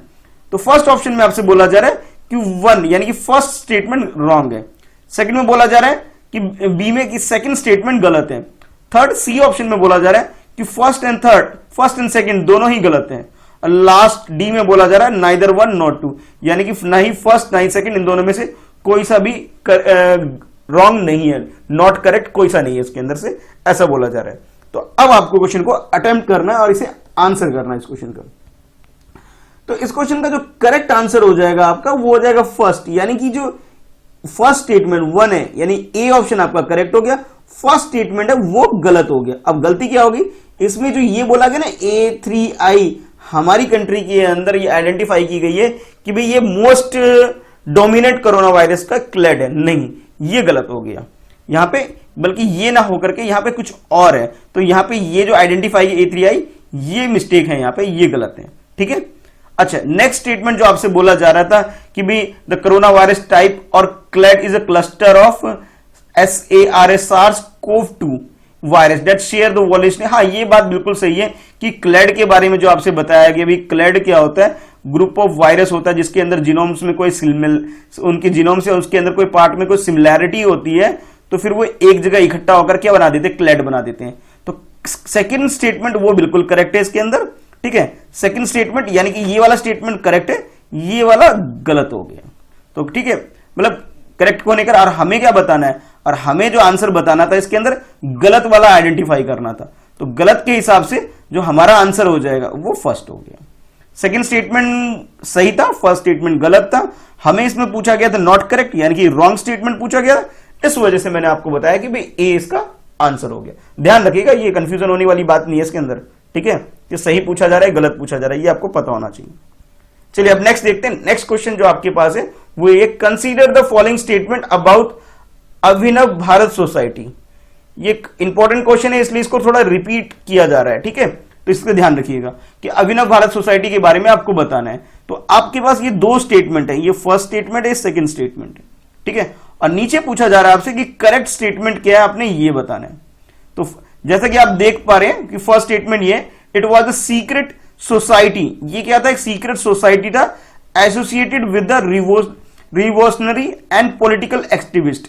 यानी कि हमारी कंट्री में जब फ्रीडम फाइटर्स थे, जब हमारे देश को आजादी दिला रहे थे, फ्रीडम मूवमेंट चल रहा था, तो ये एक तरह से ग्रुप फॉर्म की गई थी। ठीक है, एक सीक्रेट सोसाइटी एसोसिएट की गई थी, तो उसका नाम बताया जा रहा है कि ये अभिनव भारत सोसाइटी है, फर्स्ट ऑप्शन में। सेकंड में बोला जा रहा है कि भी it was founded by the Shyamji Kishan Verma. इसे किसने बनाया था, श्यामजी किशन वर्मा ने बनाया था। और इसकी जो ईयर बताया गया 1905, यानी कि 1905 में इसे फॉर्म किया गया था, सेकंड स्टेटमेंट बोला गया। और आपसे पूछा जा रहा है कि भी करेक्ट स्टेटमेंट क्या है। फर्स्ट में बोला जा रहा है कि भी ए में फर्स्ट स्टेटमेंट करेक्ट है, बी में बोला जा रहा है सेकंड स्टेटमेंट करेक्ट है, सी में बोला जा रहा है कि फर्स्ट सेकंड दोनों स्टेटमेंट करेक्ट है, और लास्ट डी में बोला जा रहा है कि भी ना फर्स्ट ना सही सेकंड, दोनों में से कोई सा स्टेटमेंट करेक्ट नहीं है। तो करेक्ट आंसर क्या है, ये आपको अटेम्प्ट करना है। बहुत इजी क्वेश्चन है, चलिए अटेम्प्ट करिए। तो इस क्वेश्चन का जो करेक्ट आंसर है, करेक्ट आंसर आपके लिए ए हो गया, यानी कि जो फर्स्ट स्टेटमेंट है ये बिल्कुल सही है। यानी कि एक तरह से जो बोला गया ना कि भाई ये सीक्रेट सोसाइटी क्रिएट की गई थी हमारी कंट्री के अंदर, ताकि ब्रिटिशर को बाहर निकाला जा सके, हमारे फ्रीडम फाइटर के द्वारा जो पॉलिटिकल एक्टिविस्ट वगैरह थे, ये बिल्कुल सही है। ठीक है, और इसे कहाँ का इसकी जो ब्रांचेस बनाई गई थी, ब्रांचेस जो बनाई गई थी वो इंडिया में भी बनाई गई थी और लंदन यानी कि इंग्लैंड में भी बनाई गई थी, ताकि इंग्लैंड में भी अंग्रेजों से डील किया जा सके और इंडिया में भी डील किया जा सके, इसलिए ये फॉर्म की गई थी। अच्छा, उसके बाद इसके फॉर्मेशन की बात की जा रही है कि भाई ये जो बोला गया ना श्यामजी किशन वर्मा, नहीं भाई ये गलत हो गया। श्यामजी कृष्ण वर्मा ने क्या बनाया था, उन्होंने ये नहीं बनाया था, उन्होंने बल्कि इंडिया हाउस को स्टैब्लिश किया था। ठीक है, उन्होंने इंडिया हाउस को स्टैब्लिश किया था 1905 में। ठीक है, इन्होंने कोई ये जो आपसे बोला जा रहा है ना कि भाई ये ऑर्गेनाइजेशन अभिनव भारत सोसाइटी, नहीं, इन्होंने इसको फाउंडेशन नहीं किया था। ठीक है, तो अब बात करते हैं भाई इसकी फाउंडेशन किसने रखी थी। तो इसकी फाउंडेशन यानी कि अभिनव भारत सोसाइटी के जो फाउंडेशन रखा गया था वो विनायक दामोदर सावरकर और उनके भाई गणेश दामोदर सावरकर ने रखी थी, और वो कब रखी थी, 1905 में रखी थी। ठीक है, तो करेक्ट आंसर जो हो गया हमारा फर्स्ट हो गया। तो फर्स्ट ऑप्शन हमारा करेक्ट है, सेकंड ऑप्शन हमारा गलत हो गया। तो ठीक है, तो आपके कितने क्वेश्चन सही हुए कमेंट बॉक्स में जरूर बताइएगा। आजकल आप बता नहीं रहे हैं, जरूर बताइएगा। और जो क्वेश्चन मैं पूछ रहा हूं आज, जो आज आपके लिए पूछा गया है क्वेश्चन कि भाई इंडिया की रैंक बतानी है आपको, कि ये ग्लोबल इकोनॉमिक प्रोस्पेक्ट में इंडिया की रैंक क्या है ये बताना है, और फर्स्ट 3 कंट्री कौन सी है आपको ये बतानी है। ठीक है, और इसके अलावा ये जो जितने भी इंस्टीट्यूशन है, इंटरनेशनल इंस्टीट्यूशन है, वर्ल्ड बैंक, WTO, IMF या फिर वर्ल्ड इकोनॉमिक फोरम, इनके बारे में आपको बताना है कि इनका हेडक्वार्टर कहाँ है, फाउंड कब हुआ था। ठीक है, डेट के बारे में बात की जाए, फर्स्ट और करंट हेड या चेयरमैन कौन है ये बताना है। with reference to the Global Alliance for Vaccines and Immunization, ये शॉर्ट में बोला गया है GAVI. Consider the following statement. It is international organization attached to the United Nation. यानी कि GAVI इसे बोला जा रहा है कि global alliance for vaccine and immunization. ये जो एक इंस्टीट्यूशन है ये एक इंटरनेशनल ऑर्गेनाइजेशन है.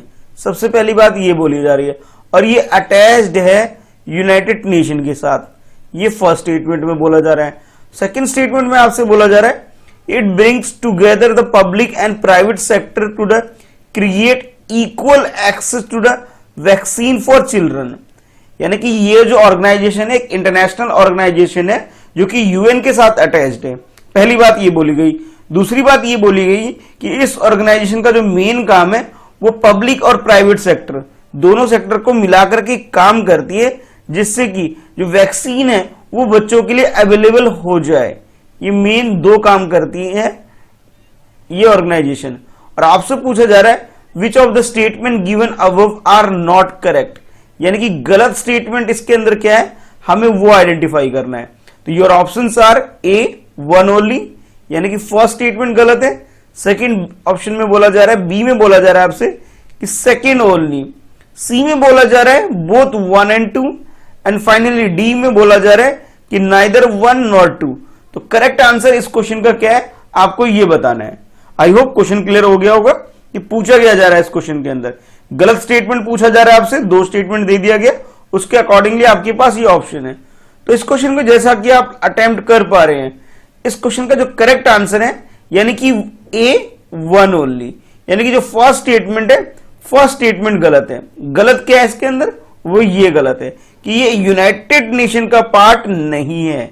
इसमें जो बोला गया ना it is attached with United nation ये गलत हो गया अंदर. यानी कि ये यूनाइटेड नेशन के साथ रिलेटेड नहीं है. इंटरनेशनल ऑर्गेनाइजेशन है बट ये इंडिपेंडेंट है किसी के साथ अटैच नहीं है.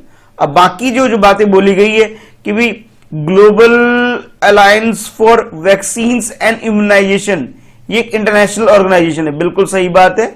ये बात बिल्कुल सही है बट ये यूनाइटेड नेशन के साथ अटैच नहीं है. अब बी में जो बोला गया कि ये जो काम क्या करती है पब्लिक और प्राइवेट सेक्टर दोनों सेक्टर को मिला करके ये क्रिएट करती है अपॉर्चुनिटी क्रिएट करती है एक्सेस कि भी जितनी भी वैक्सीन बन रही है उसे बच्चों तक पहुंचाया जा सके. मेन मोटो इस ऑर्गेनाइजेशन का यही है. तो करेक्ट आंसर जो आपका इस क्वेश्चन का हो गया वो हो गया आपका फर्स्ट यानी ए ऑप्शन. ठीक है यानी कि फर्स्ट स्टेटमेंट गलत है. ठीक है हमें गलत ही आइडेंटिफाई करना था. सेकंड तो बिल्कुल सही है लेकिन हमें गलत बोला गया था नॉट करेक्ट. इस हिसाब से फॉर ए हमारा आंसर हो गया. चलिए देखते हैं नेक्स्ट क्वेश्चन को. टूलिप. ट्यूलिप एक टर्म है जो recently seen in the news is related to. आपसे पूछा जा रहा है ये टूलिप क्या है. ये अभी हाल फिलहाल में न्यूज में था तो उसके न्यूज में होने की वजह क्या है ये आपसे पूछा जा रहा है. आई होप क्वेश्चन क्लियर हो गया होगा कि भी ट्यूलिप क्या है. ट्यूलिप के बारे में आपसे पूछा जा रहा है. तो ये ऑप्शन है यार जो आपके ऑप्शन है वो कुछ इस तरह से है. A mission to promote tulip garden. Tulip garden वगैरह जो होते हैं ना उसे प्रमोट करने के लिए ये एक मिशन है. ये ऑप्शन ए में बोला जा रहा है. बी में आपसे बोला जा रहा है कि टेक्निकल एजुकेशन है. ये किससे रिलेटेड है ये टेक्निकल एजुकेशन से रिलेटेड है. और सी में बोला जा रहा है कि TULIP is a internship program है. ये सी ऑप्शन में बोला जा रहा है. और फाइनल डी में ऑप्शन में आपसे बोला जा रहा है कि ट्यूलिप इज हेल्थ स्कीम. तो अब आपको यह बताना है कि ये ट्यूलिप जो है अभी जो रिसेंटली न्यूज में चल रहा है ये ट्यूलिप किससे रिलेटेड है. ट्यूलिप गार्डन से रिलेटेड है या फिर टेक्निकल एजुकेशन से या फिर इंटर्नशिप प्रोग्राम से. और फाइनली डी ऑप्शन में बोला जा रहा है कि हेल्थ स्कीम है. तो चार में से एक आंसर करेक्ट है. आपको वो चूज करना है करेक्ट ऑप्शन अपने लिए. तो इस क्वेश्चन का जो करेक्ट आंसर है करेक्ट आंसर इसका सी है. सी यानी कि ये क्या है इंटर्नशिप प्रोग्राम है. अब डिटेल में समझ लेते हैं क्या है कि ट्यूलिप का मतलब यहां पे क्या है the urban learning internship program. इसकी फुल फॉर्म है ट्यूलिप की. ट्यूलिप की फुल फॉर्म क्या होगी the urban learning internship program है, यानी कि ये किससे रिलेटेड है, ये एक इंटर्नशिप प्रोग्राम से रिलेटेड है। और इसका काम क्या करना है, इसका काम है कि 25,000 फ्रेश ग्रेजुएट को अर्बन एरिया में, अर्बन लोकल बॉडीज में, सिटीज में उनको एक अपॉर्चुनिटी प्रोवाइड करना है इंटर्नशिप का। ठीक है, तो ट्यूलिप हमारे लिए क्या हो गया, ट्यूलिप ये इंटर्नशिप प्रोग्राम है जहां पे 25,000 फ्रेश ग्रेजुएट, जो कि हर साल जो ग्रेजुएट होते हैं 25,000 को अर्बन एरिया में उनको इंटर्नशिप प्रोग्राम प्रोवाइड करना। ठीक है, तो कंट्री के अंदर ये इनका टारगेट है। तो करेक्ट आंसर जो हमारा हो गया वो हो गया हमारा ऑप्शन सी। अब देखते हैं next question. With reference to the border area development program, border area development program को ध्यान में रखते हुए आपको ये दोनों स्टेटमेंट देखने हैं। फर्स्ट स्टेटमेंट ये है, सेकंड स्टेटमेंट ये है, और आपसे पूछा जा रहा है which of the statement given above are not correct, यानी कि गलत स्टेटमेंट क्या है ये आपको आइडेंटिफाई करना है इसके अंदर। किसके रिगार्डिंग में, बॉर्डर एरिया डेवलपमेंट प्रोग्राम के रिगार्डिंग में। तो चलिए फर्स्ट स्टेटमेंट देख लेते हैं।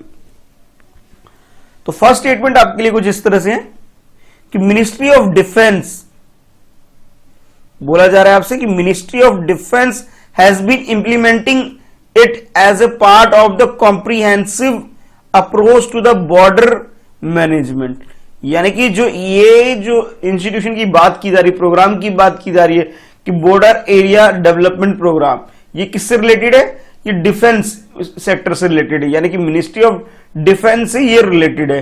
फर्स्ट स्टेटमेंट में ये बोला जा रहा है। और इस प्रोग्राम को कॉम्प्रिहेंस तरीके से अप्रोच करने का जो काम है वो कौन करवाती है, डिफेंस, हमारी कंट्री में जो मिनिस्ट्री ऑफ डिफेंस है वो करवाती है। फर्स्ट ऑप्शन में बोला जा रहा है, फर्स्ट स्टेटमेंट के अंदर। और सेकंड स्टेटमेंट में आपसे बोला जा रहा है it was initiated in the border area of the western region, कि वेस्टर्न रीजन जो है हमारी कंट्री का, वेस्टर्न रीजन जो है वो इसे इंप्लीमेंट करने वाली, इनिशिएट करने वाली संस्थान है, जो कि 7th 5 ईयर प्लान जब हमारी कंट्री में आया था 1985 से 1990 तक, उस बीच में ये इनिशिएट हुआ था, स्टार्ट हुआ था। और स्टार्ट किसने किया था, वेस्टर्न रीजन ने किया था। ये सेकंड ऑप्शन में, सेकंड स्टेटमेंट में आपसे बोला जा रहा है।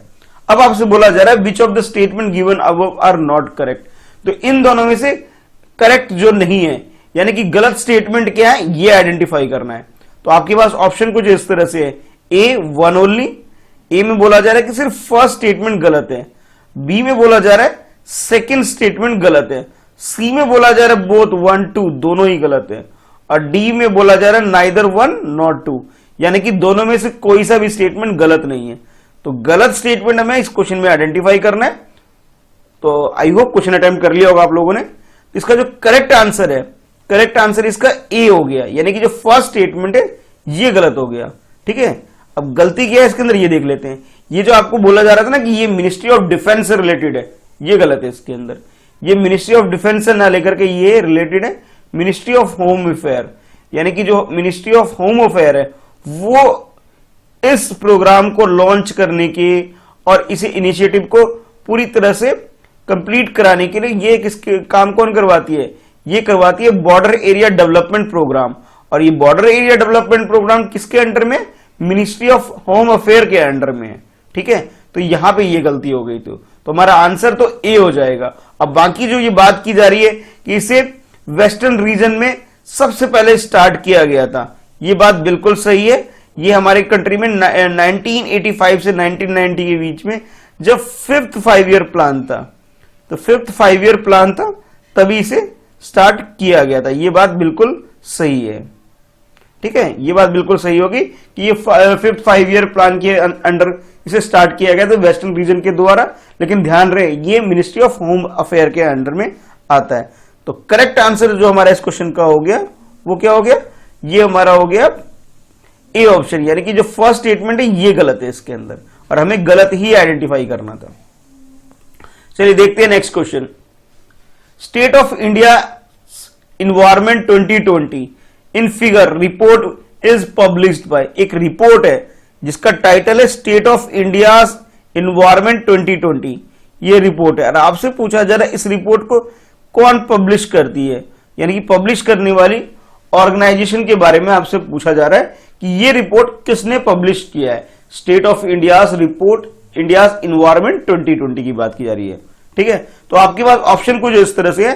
Option A, centre for science and environment, इस ऑर्गेनाइजेशन का नाम बताया जा रहा है कि ये centre for science and environment है, वो इस काम को कर रही है। बी में आपसे बोला जा रहा है ministry of environment and forest, कि हमारी कंट्री में ministry of environment and forest जो है क्लाइमेट चेंज वगैरह के लिए जो काम कर रही है, वो इस रिपोर्ट को पब्लिश करती है। सी में बोला जा रहा है कि यूनाइटेड नेशन इन्वायरमेंट प्रोग्राम, यानी कि यूएन की ऑर्गेनाइजेशन है एक इन्वायरमेंट प्रोग्राम, वो इस काम को कर रही है। और लास्ट डी ऑप्शन में बोला जा रहा है कि नीति आयोग इसे पब्लिश करती है। State of India's environment 2020 report की बात की जा रही है। तो करेक्ट आंसर क्या है इस क्वेश्चन का, इसे अटेम्प्ट कर लीजिए, फिर डिटेल में डिस्कस करेंगे कि ये रिपोर्ट है क्या और इसे पब्लिश करने वाली ऑर्गेनाइजेशन क्या है। तो इस क्वेश्चन का जो करेक्ट आंसर है, करेक्ट आंसर इसका सी है, यानी कि स्टेट ऑफ इंडियाज, ये जो state of India's environment program है 2020, इसके रिगार्डिंग में जो रिपोर्ट पब्लिश की जाती है, ये की जाती है centre for science and environment के द्वारा। ठीक है, और ये एक नॉन प्रॉफिट अर्निंग एक ऑर्गेनाइजेशन है, जिसका जो मतलब हेडक्वार्टर कह लीजिए या इसका जो बेस है वो न्यू दिल्ली में, यानी कि दिल्ली में एक ऑर्गेनाइजेशन है, एनजीओ है एक, जिसका नाम है centre for science and environment. वो पब्लिश करती है एक रिपोर्ट जिसका नाम है state of India's environment report.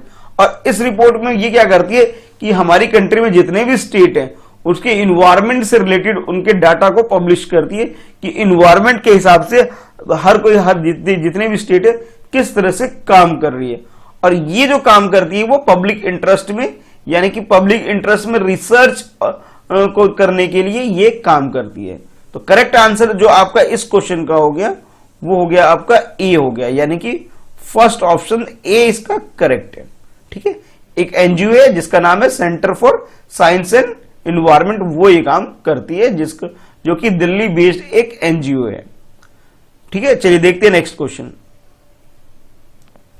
Next question आपके लिए ये है अंबरनाया रिवर के बारे में आपसे पूछा जा रहा है। The Ambarnaya river recently seen in the news is located in, अब ये जो रिवर है इसकी लोकेशन के बारे में आपसे क्वेश्चन पूछा जा रहा है। तो आपके पास ऑप्शन जो है कुछ इस तरह से, ऑप्शन ए साउथ अफ्रीका, यानी कि ये बोला जा रहा है कि भाई ये साउथ अफ्रीका के अंदर है। नेक्स्ट बी में बोला जा रहा है कि यूएई, यानी कि यूनाइटेड अरब एमिरेट्स में ये रिवर है। सी में बोला जा रहा है ब्राजील के अंदर है, रशिया के अंदर है। और डी में बोला जा रहा है आपके ब्राजील के अंदर है। यानी कि अगर ये आप एक तरह से वर्ल्ड मैप अगर तैयार करते हैं, रफली एक वर्ल्ड मैप जैसे तैयार कर लेता हूं आपके लिए, मान लीजिए ये कुछ नॉर्थ अमेरिका है, ये फिर कुछ साउथ अमेरिका है, ये यहाँ पे यूरोप, कुछ इस तरह से यहाँ यूरोप हो गया, ये कुछ ऐसे से मान लीजिए बड़ा सा रशिया हो, ये रशिया, और ये फिर ये आपके लिए क्या नाम है एशिया हो जाएगा। और नीचे यहाँ आएंगे तो मान लीजिए ये आपका अफ्रीका आ गया, ये हमारी कंट्री इंडिया हो गई, और यहाँ पे मान लीजिए ऑस्ट्रेलिया है। ठीक है, तो कुछ इस तरह से मैंने ये वर्ल्ड मैप रफली तैयार कर दिया है। तो जैसा कि फर्स्ट ऑप्शन आपको बोला जा रहा है साउथ अफ्रीका, तो साउथ अफ्रीका की लोकेशन यहाँ है, यानी कि ये साउथ अफ्रीका की लोकेशन है। नेक्स्ट बी यूएई की लोकेशन यहाँ है, बी इधर वाली लोकेशन। और सी जो आपको रशिया बोला जा रहा है, रशिया की लोकेशन यहाँ है। ठीक है, ये रशिया है, यहाँ पे ये जो पूरा एरिया है ये सारा एरिया रशिया है। और लास्ट जो डी ऑप्शन बोला जा रहा है ब्राजील, तो ये यहाँ पे जो इसकी लोकेशन है ब्राजील की वो यहाँ है। अब आपको ये बताना है कि भाई ये अंबरनाया रिवर की लोकेशन कहाँ है इन चारों कंट्री के अंदर से, जो आपके पास चार ऑप्शन के रूप में दिए गए हैं। तो इस क्वेश्चन का जो करेक्ट आंसर है, करेक्ट आंसर आपका हो जाएगा रशिया, यानी कि C option. C option correct है इसका, यानी कि अंबरनाया रिवर जो अभी रिसेंटली न्यूज में है, और न्यूज में होने की वजह यह है कि इस रिवर में डीजल ऑयल और पानी मिक्स हो रहा है ये, और वो उसके मिक्स होने की वजह से ये काफी न्यूज में आजकल। और इसकी जो लोकेशन है, जैसा कि आप मैप में देख पा रहे हैं कि रशिया जो बड़ी वर्ल्ड की लार्जेस्ट कंट्री है इन टर्म्स ऑफ एरिया, इस कंट्री के ऑलमोस्ट बीचों बीच एक इसका प्रोविंस है जिसका नाम है क्राइस्ट न्यूयॉर्क। इसकी एक प्रोविंस है, इस प्रोविंस के अंदर ही एक रिवर है जिसका नाम है अंबरनाया, और ये आजकल न्यूज में बना हुआ है। तो करेक्ट आंसर जो आपका इस क्वेश्चन का हो गया वो हो गया सी ऑप्शन, ठीक है, यानी कि रशिया। तो आज के लिए इस वीडियो में इतना ही है कि जो आपका जो करेक्ट आंसर जो है ये आपका सी हो जाता है, ठीक है। फिर मिलते हैं नेक्स्ट वीडियो में, आज के लिए इतना ही है, ठीक है। वीडियो को लाइक करिए, अपने फ्रेंड्स में शेयर करिए, और हाँ, अगर नए हैं चैनल पे तो सब्सक्राइब करना ना भूलें।